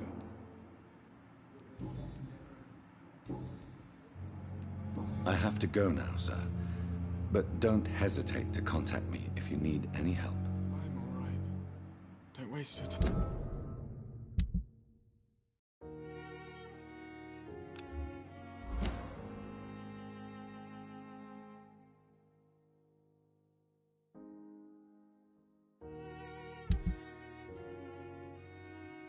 I'm with me.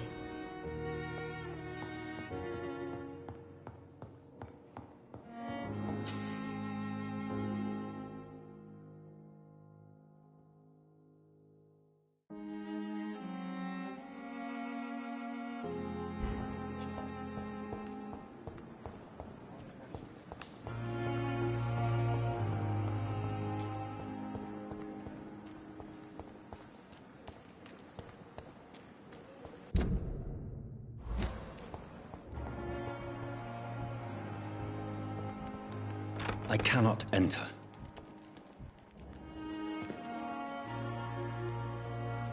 Good evening, Dr. Reed. Such a pleasure to see you again.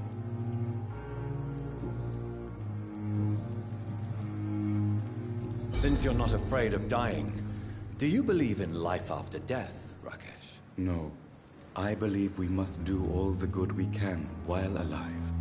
For our time is short, and the obstacles are endless. Do you think you would enjoy immortality as a concept? I don't think so.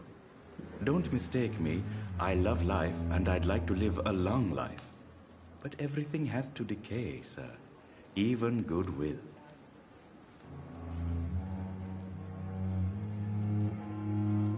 So you're ready to die? No, I am not. I don't fear death, for I won't see it. What troubles me is the pain my death will inflict to those I know. You're a wise man, Mr. Chidana. No, Dr. Reed. I am a foolish man. But I like to think otherwise. Do you really believe goodwill cannot last? As I said, sir, everything decays. If I was to never die, goodness, I would be bored or worse. And I like to be helpful, sir. Quite depressing, wouldn't you say? Yes, but the good news is we'll all die before losing our humanity, sir.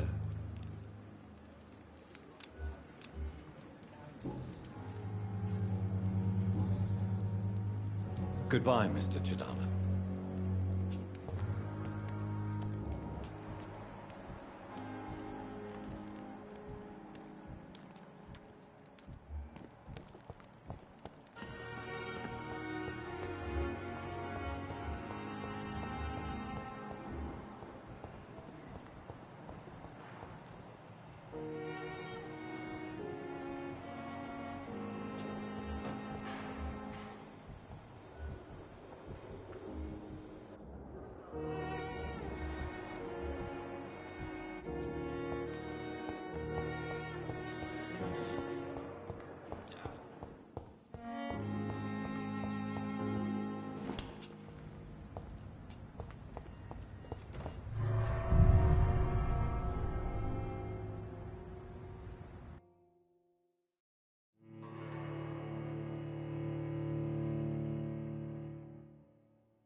It's locked.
Mr. Connor's injuries don't match the report. I'd better look into this. It's locked.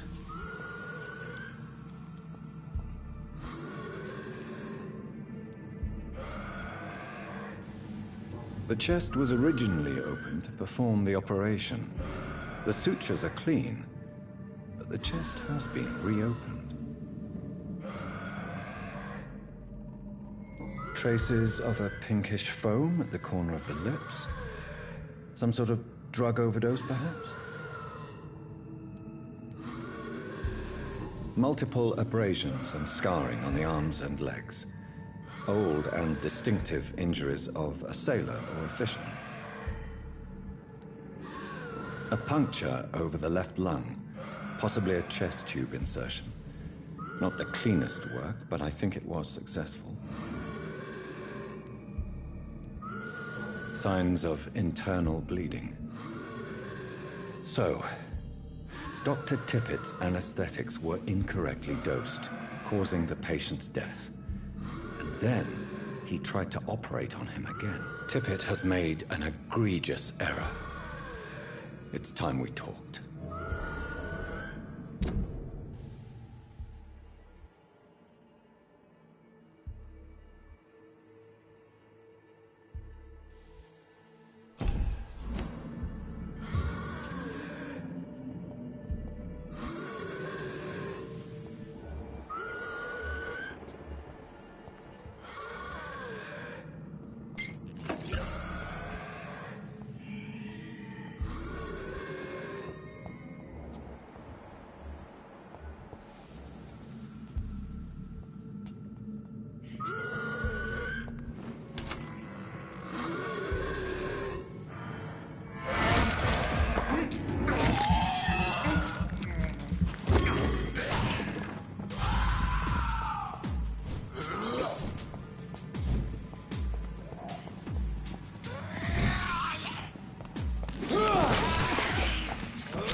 But in the circumstances, I'm willing to give you the benefit of the doubt.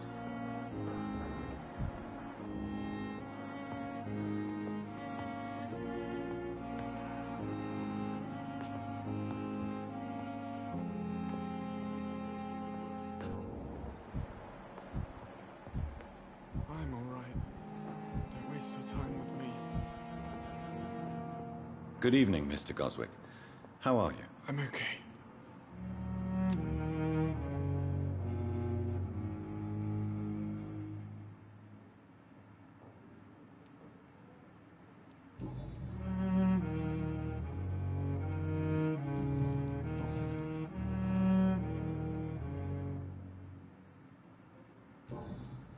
I have to go now, sir. But don't hesitate to contact me if you need any help. I'm all right. Don't waste your time with me.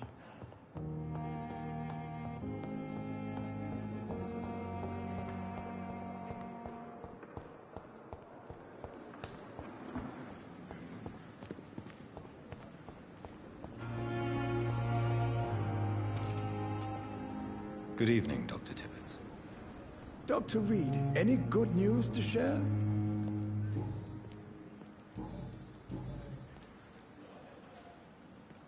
Corcoran, I want you to tell me about Mr. Connor. How did he die? What happened? He was my patient. He died because of my mistake. That's the blunt truth. Who was this patient? I don't know. Some sick man from the docks, maybe a fisherman. I had no time to talk with him. No one claimed a body.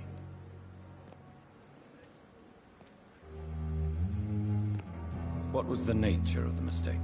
It was a twofold error. My diagnosis was wrong, and the administered dosage was too strong. Why not stop practicing? Are you mad? I killed that man, I admit it, and it won't happen again. I have saved so many lives since then.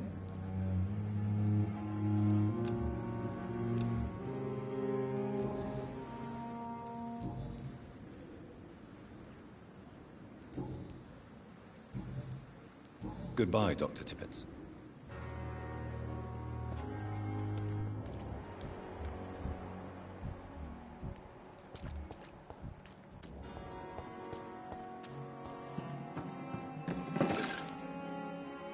Good evening, Nurse Brannigan. Good evening, Doctor.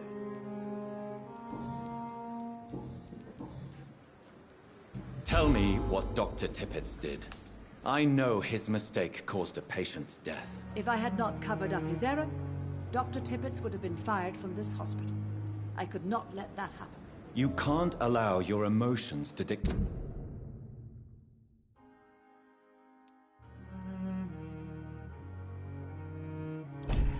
Take your conduct concerning patients, Nurse Brannigan. Look around you, Dr. Reed.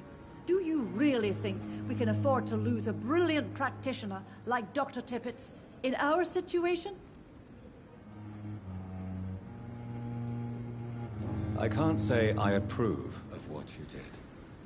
But as a field surgeon, I know that some situations require you to bend the rules. I'm not proud of what I've done, but to contain the epidemic must be our priority, so we can't afford to lose Dr. Tippett.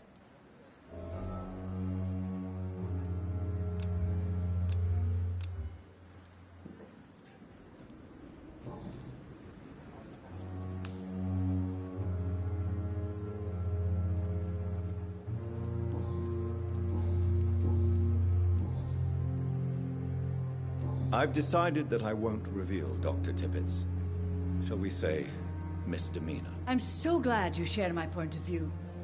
Dr. Tippett is a brilliant practitioner. We most definitely need his know-how. I hope you're right. This is a huge risk we're taking. Dr. Tippett must regain his confidence. Please, keep this decision between you and me. He doesn't need to know you found out.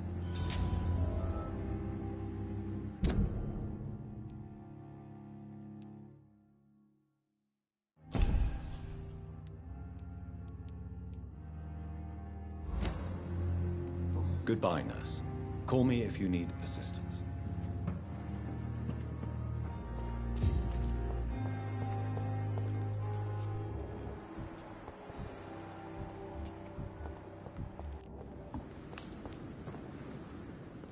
Good evening, Dr. Tippett.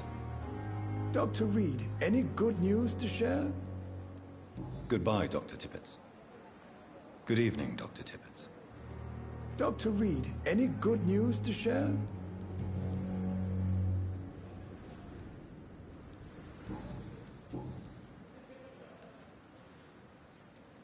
Corcoran, I want you to tell me about Mr. Connor. How did he die? What happened? He was my patient. He died because of my mistake. That's the Goodbye, Dr. Tippett.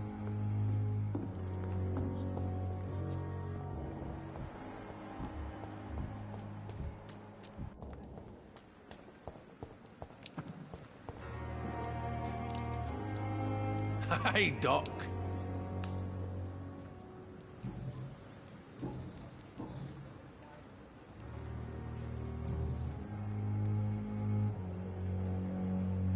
I have found a gift from your wife. In that case, you'll be properly rewarded, Doc.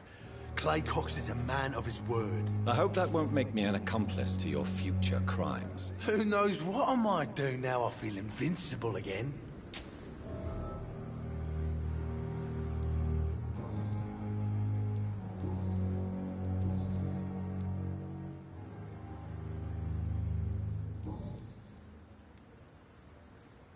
I'll leave you for now, Mr. Cox.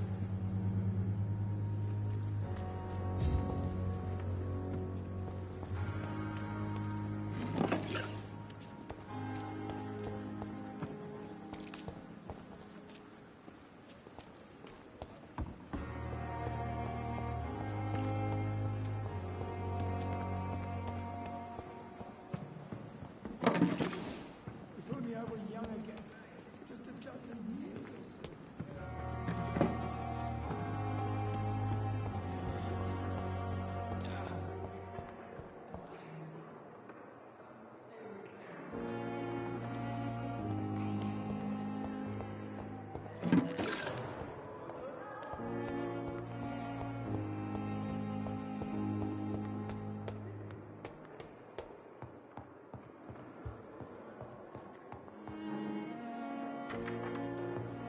Please, Jonathan, come in. Fascinating, is it not? In the last decade, so many mysteries have been brought to light with our microscopes. The human body, biology's penultimate frontier. The more we explore its boundaries, the less we're able to trace a clear line between life and death. You, my friend, have a foot in both countries. The view must be vertiginous. It's at least as vertiginous as chatting about vampires with you, I would say. This must be all so new to you. This area of town, the hospital, a brand new life. How stimulating it must be. I wish I could share your enthusiasm, Dr. Swansea, but my condition defies scientific categorization. Undead? Unalive? Immortality defies logic. I cannot express my thrill at this serendipitous turn of events. The world's most eminent specialist in blood transfusions, a vampire. One might say a gift from heaven.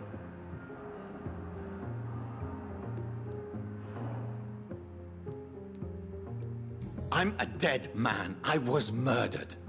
Now I'm a murderer. Tell me how this is a gift. Forgive me. I've been an admirer of your work for a long time, and now you are so much more than a brilliant physician. And please, call me Edgar.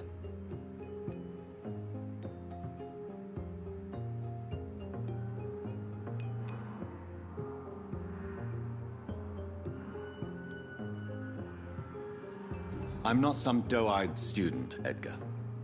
I understand we both have something to gain from this relationship. Very well. I have a task for you, Jonathan. Something that will require all your newfound skills. Please, go on. The Pembroke only survives through the generosity of our benefactors. Unfortunately, our main donor has found herself in a bit of a bind. Now, if you could help her out... A spokesman or politician is what you need. That's not my calling.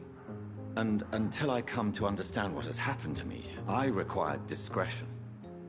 Discretion is in order, Jonathan. Lady Ashbury has recently received rather indelicate correspondence that, if revealed, would jeopardize her position. And you would like me to eradicate this threat? By the stole, of course not. I would just like you to pay her a visit. Her ladyship is certainly near the tents outside, tending the sick. You can't miss her. Look for someone impossibly delicate. Accepted. I'll see what kind of trouble Lady Ashbury is in.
Do you need something, Jonathan? I have just a few questions. Then ask away. I'm at your service, Doctor. You mentioned something about a secret society. A brotherhood, if I recall. Could you elaborate? Certainly. I've been a member of the Brotherhood of St. Paul's Stole for several years. We are pledged to monitor and report vampire activity in England as impartial scientific observers.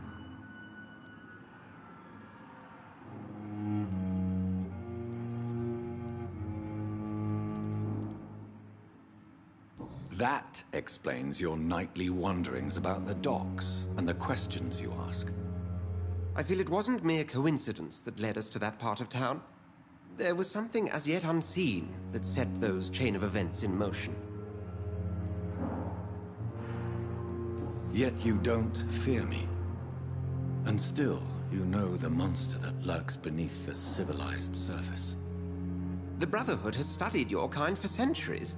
We believe you are as supernatural as a lion is to a gazelle.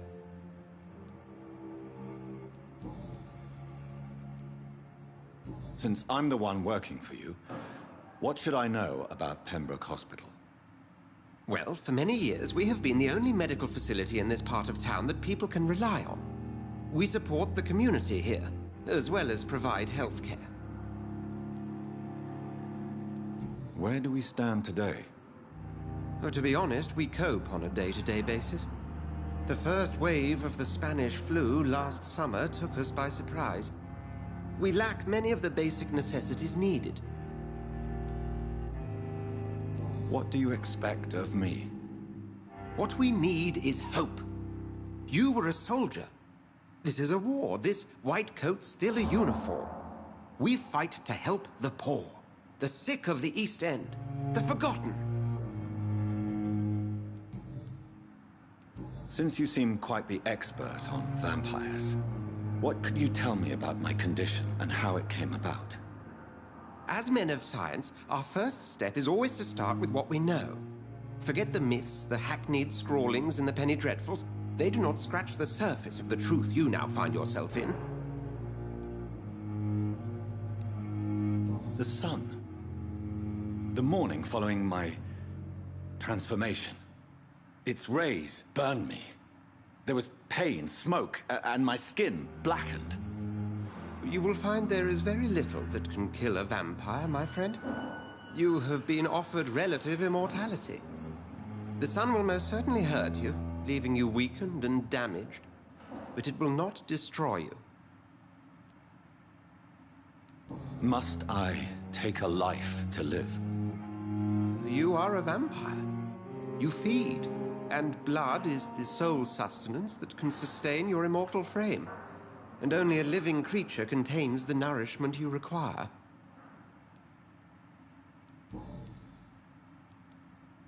The man we pursued and slew in the canning factory, William Bishop, I believe, was he a vampire? He was a Skull, technically speaking. The debate rages as to their classification. Some think them a subspecies of vampire, others something else. How do Skulls come into existence? The name means slave. The etymology may indicate that they are a lesser species of vampire. From what I know, vampires tend to despise them. Just for clarity, what differences are there between myself and a Skull? A Skull is easier to eliminate, Jonathan, even if they remain formidable foes for the unprepared. Vampires... Now, vampires exist beyond the mortal realm.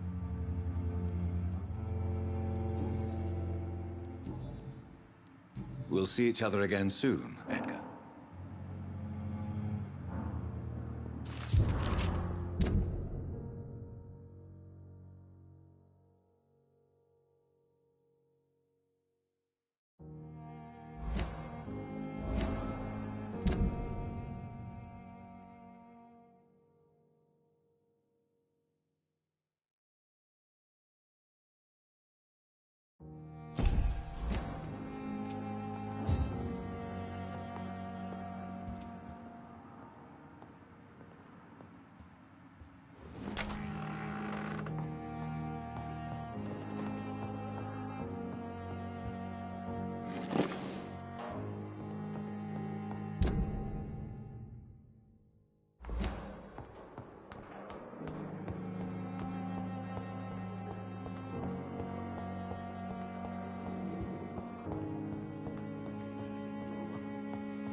This hospital seems to be falling apart.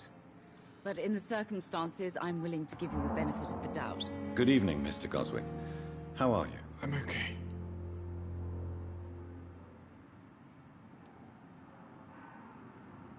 Have you heard rumors about blackmail in this hospital? No.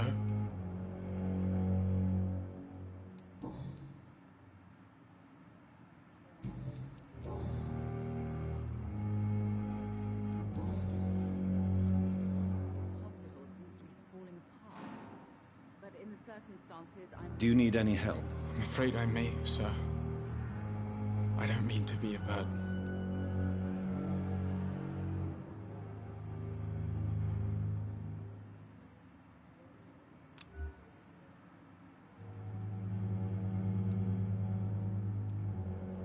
You are not a burden, sir.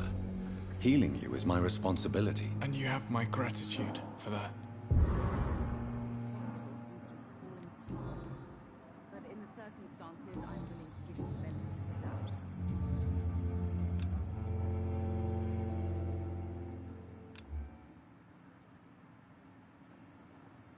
Do you need any help? Thank you, Dr. Reed, but you've done enough already. The rest is up to me now. I have to go now, sir. But don't hesitate to contact me if you need any help. Good evening, sir. Good evening, Doctor. How is my son doing? Have you heard rumors of blackmail going on in this hospital? Dr. Reed, are you trying to take advantage of me? Of course not, Mrs. Goswick. I'm just curious. Well, go be curious somewhere else, please.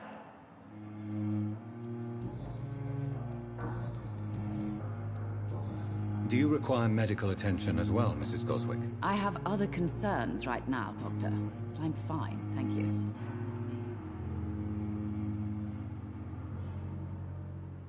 Goodbye, Mrs. Goswick.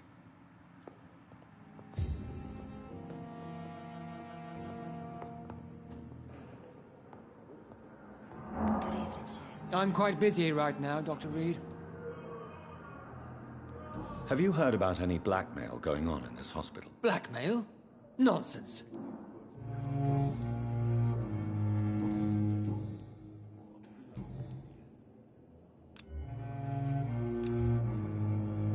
Do you need my assistance? Not at all. I'm sure that you are used to gaining people's trust with your impressive skills. Well, it will not be the case with me.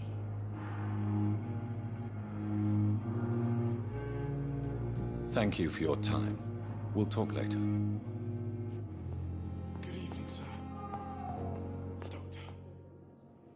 Good evening, Mr. Fiddick. Good evening, Dr. Reed. Any news about my operation? Have you heard talk of any blackmail here at the hospital? No. Nothing. Is there anything else that's bothering you? Can I help in any way? I'm all right. Considering the state of this place, I should consider myself lucky, I guess. Goodbye for now, Mr. Fiddick. I'll see you later.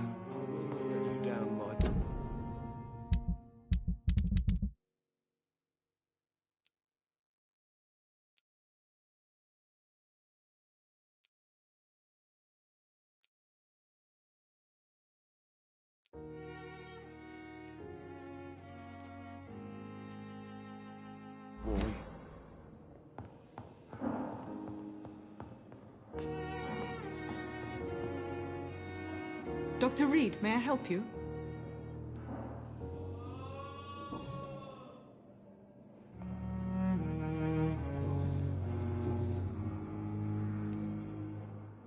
Well, Dr. Swansea certainly has confidence in your abilities. Are you in charge of the nursing staff? Not in an official capacity, but the Pembroke doesn't always work above board, so to speak. How is the duty roster organized? Everybody works until they can't. If there's time, they'll eat a meal and shed a silent tear. What about medical protocols?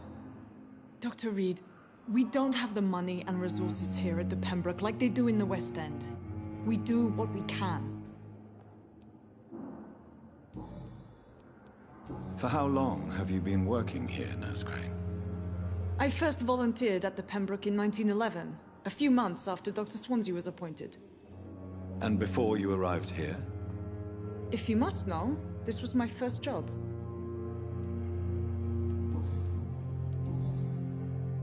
What can you tell me about the epidemic, Nurse Crane? I've been out of touch since I've come back to England. Everyday folk don't know how bad it is. The papers certainly won't tell them. Not as long as the war is raging on, anyway. News on the front stated that the Spanish flu was under control, at least in Britain. It seemed to be for a while, but that was only last summer. It returned with a vengeance just over a month ago. What can you tell me about our patients here at Pembroke? This hospital was founded to help the East End poor and needy. But since the war and the quarantine, we've had all manner of folk. Can you be more specific? Well, veterans, the elderly, dock workers. We even have a few mental patients. If there's space, we take them. I'll see you later, Nurse Crane.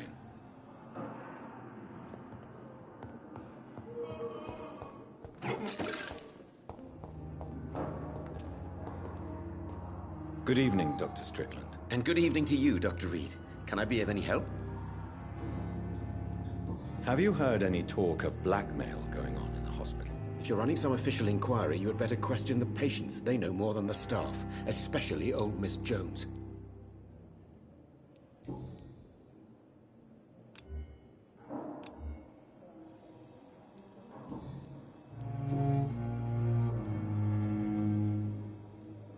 Tell me, Thoreau, what's the real cause of your dislike for Dr. Ackroyd? He refuses to admit that your blood transfusion technique is the only way to save Mr. Fiddick. I'm convinced we must use it. What Dr. Ackroyd really said is that you lack the skill to perform this operation efficiently. Is there anything you have to say about this? It's a false conceit. Dr. Ackroyd secretly envies your reputation. His jealousy blinds him. I'm not the real target here. Do you need my medical attention, dear colleague? You don't have to worry about me, Dr. Reed. I am here to assist you, not to be a burden. Goodbye, Dr. Strickland.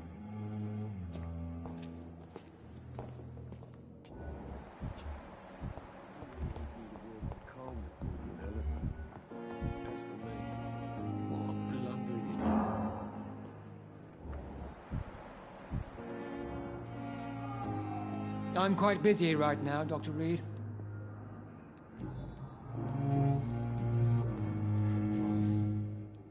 Thank you for your time. We'll talk later. Sure we're making a difference.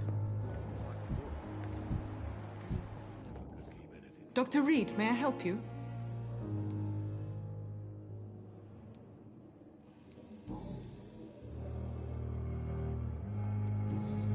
I'll see you later, Nurse Crane.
Please, sir.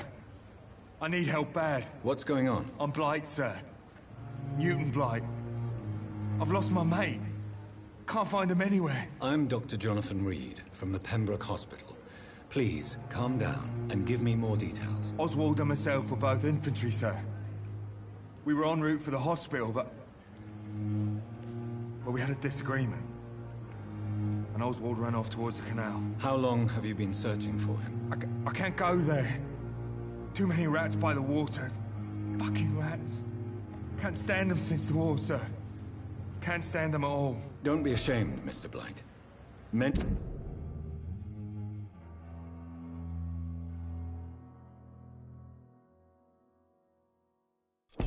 soldiers who survived the trenches suffer from musophobia. I'll see what I can do for your friend. What can you tell me about yourself? I'm Oswald's best friend. We served in the same regiment, sir. We've taken care of each other since we came back from the front. This is a dangerous part of town. What are you doing here? We were looking for the Pembroke Hospital. We both need help. Treatment, I mean. To get some sleep. Just need to feel better, sir. What can you tell me about your friend? His name is Oswald Thatcher.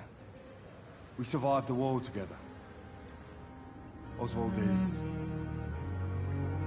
nervous and quite fragile since we came back from the war. Where was your friend the last time you saw him? He went down by the canal. He didn't want to go to the hospital. I think he went to the sewers on purpose. So I couldn't go after him.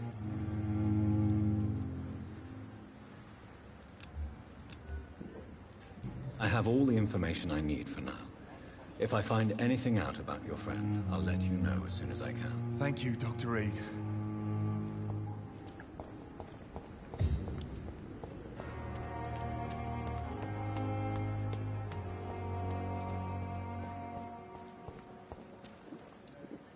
Hey, Doc.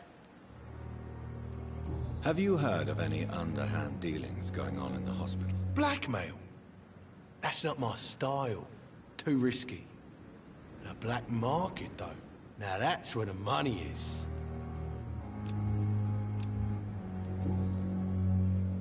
You're lucky to be alive, Mr. Cox. I hope you're starting to take better care of yourself. This place is full of sickness and decay. How could I get better in such a dump? Consider yourself lucky that I'm treating all of my patients equally. But don't push your luck. Don't play the innocent with me. I'm sure you have good reasons to act this way. And also weaknesses that can be exploited.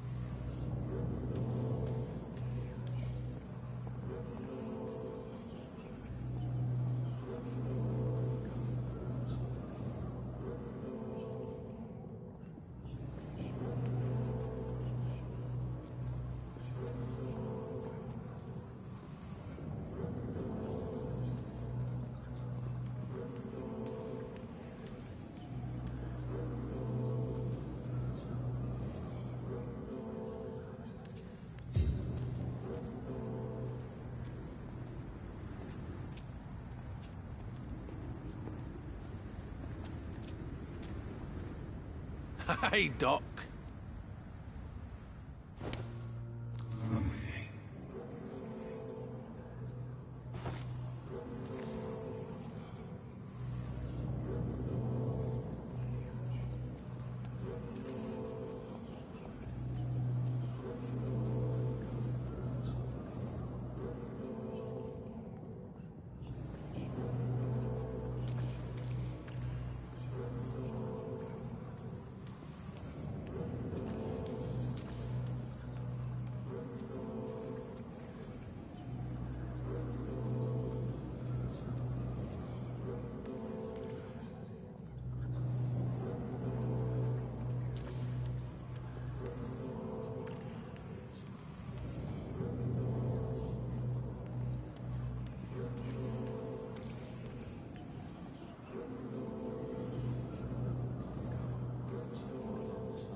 Killed, extorted, stole. Now I die. Fuck it. I live the way I wanted.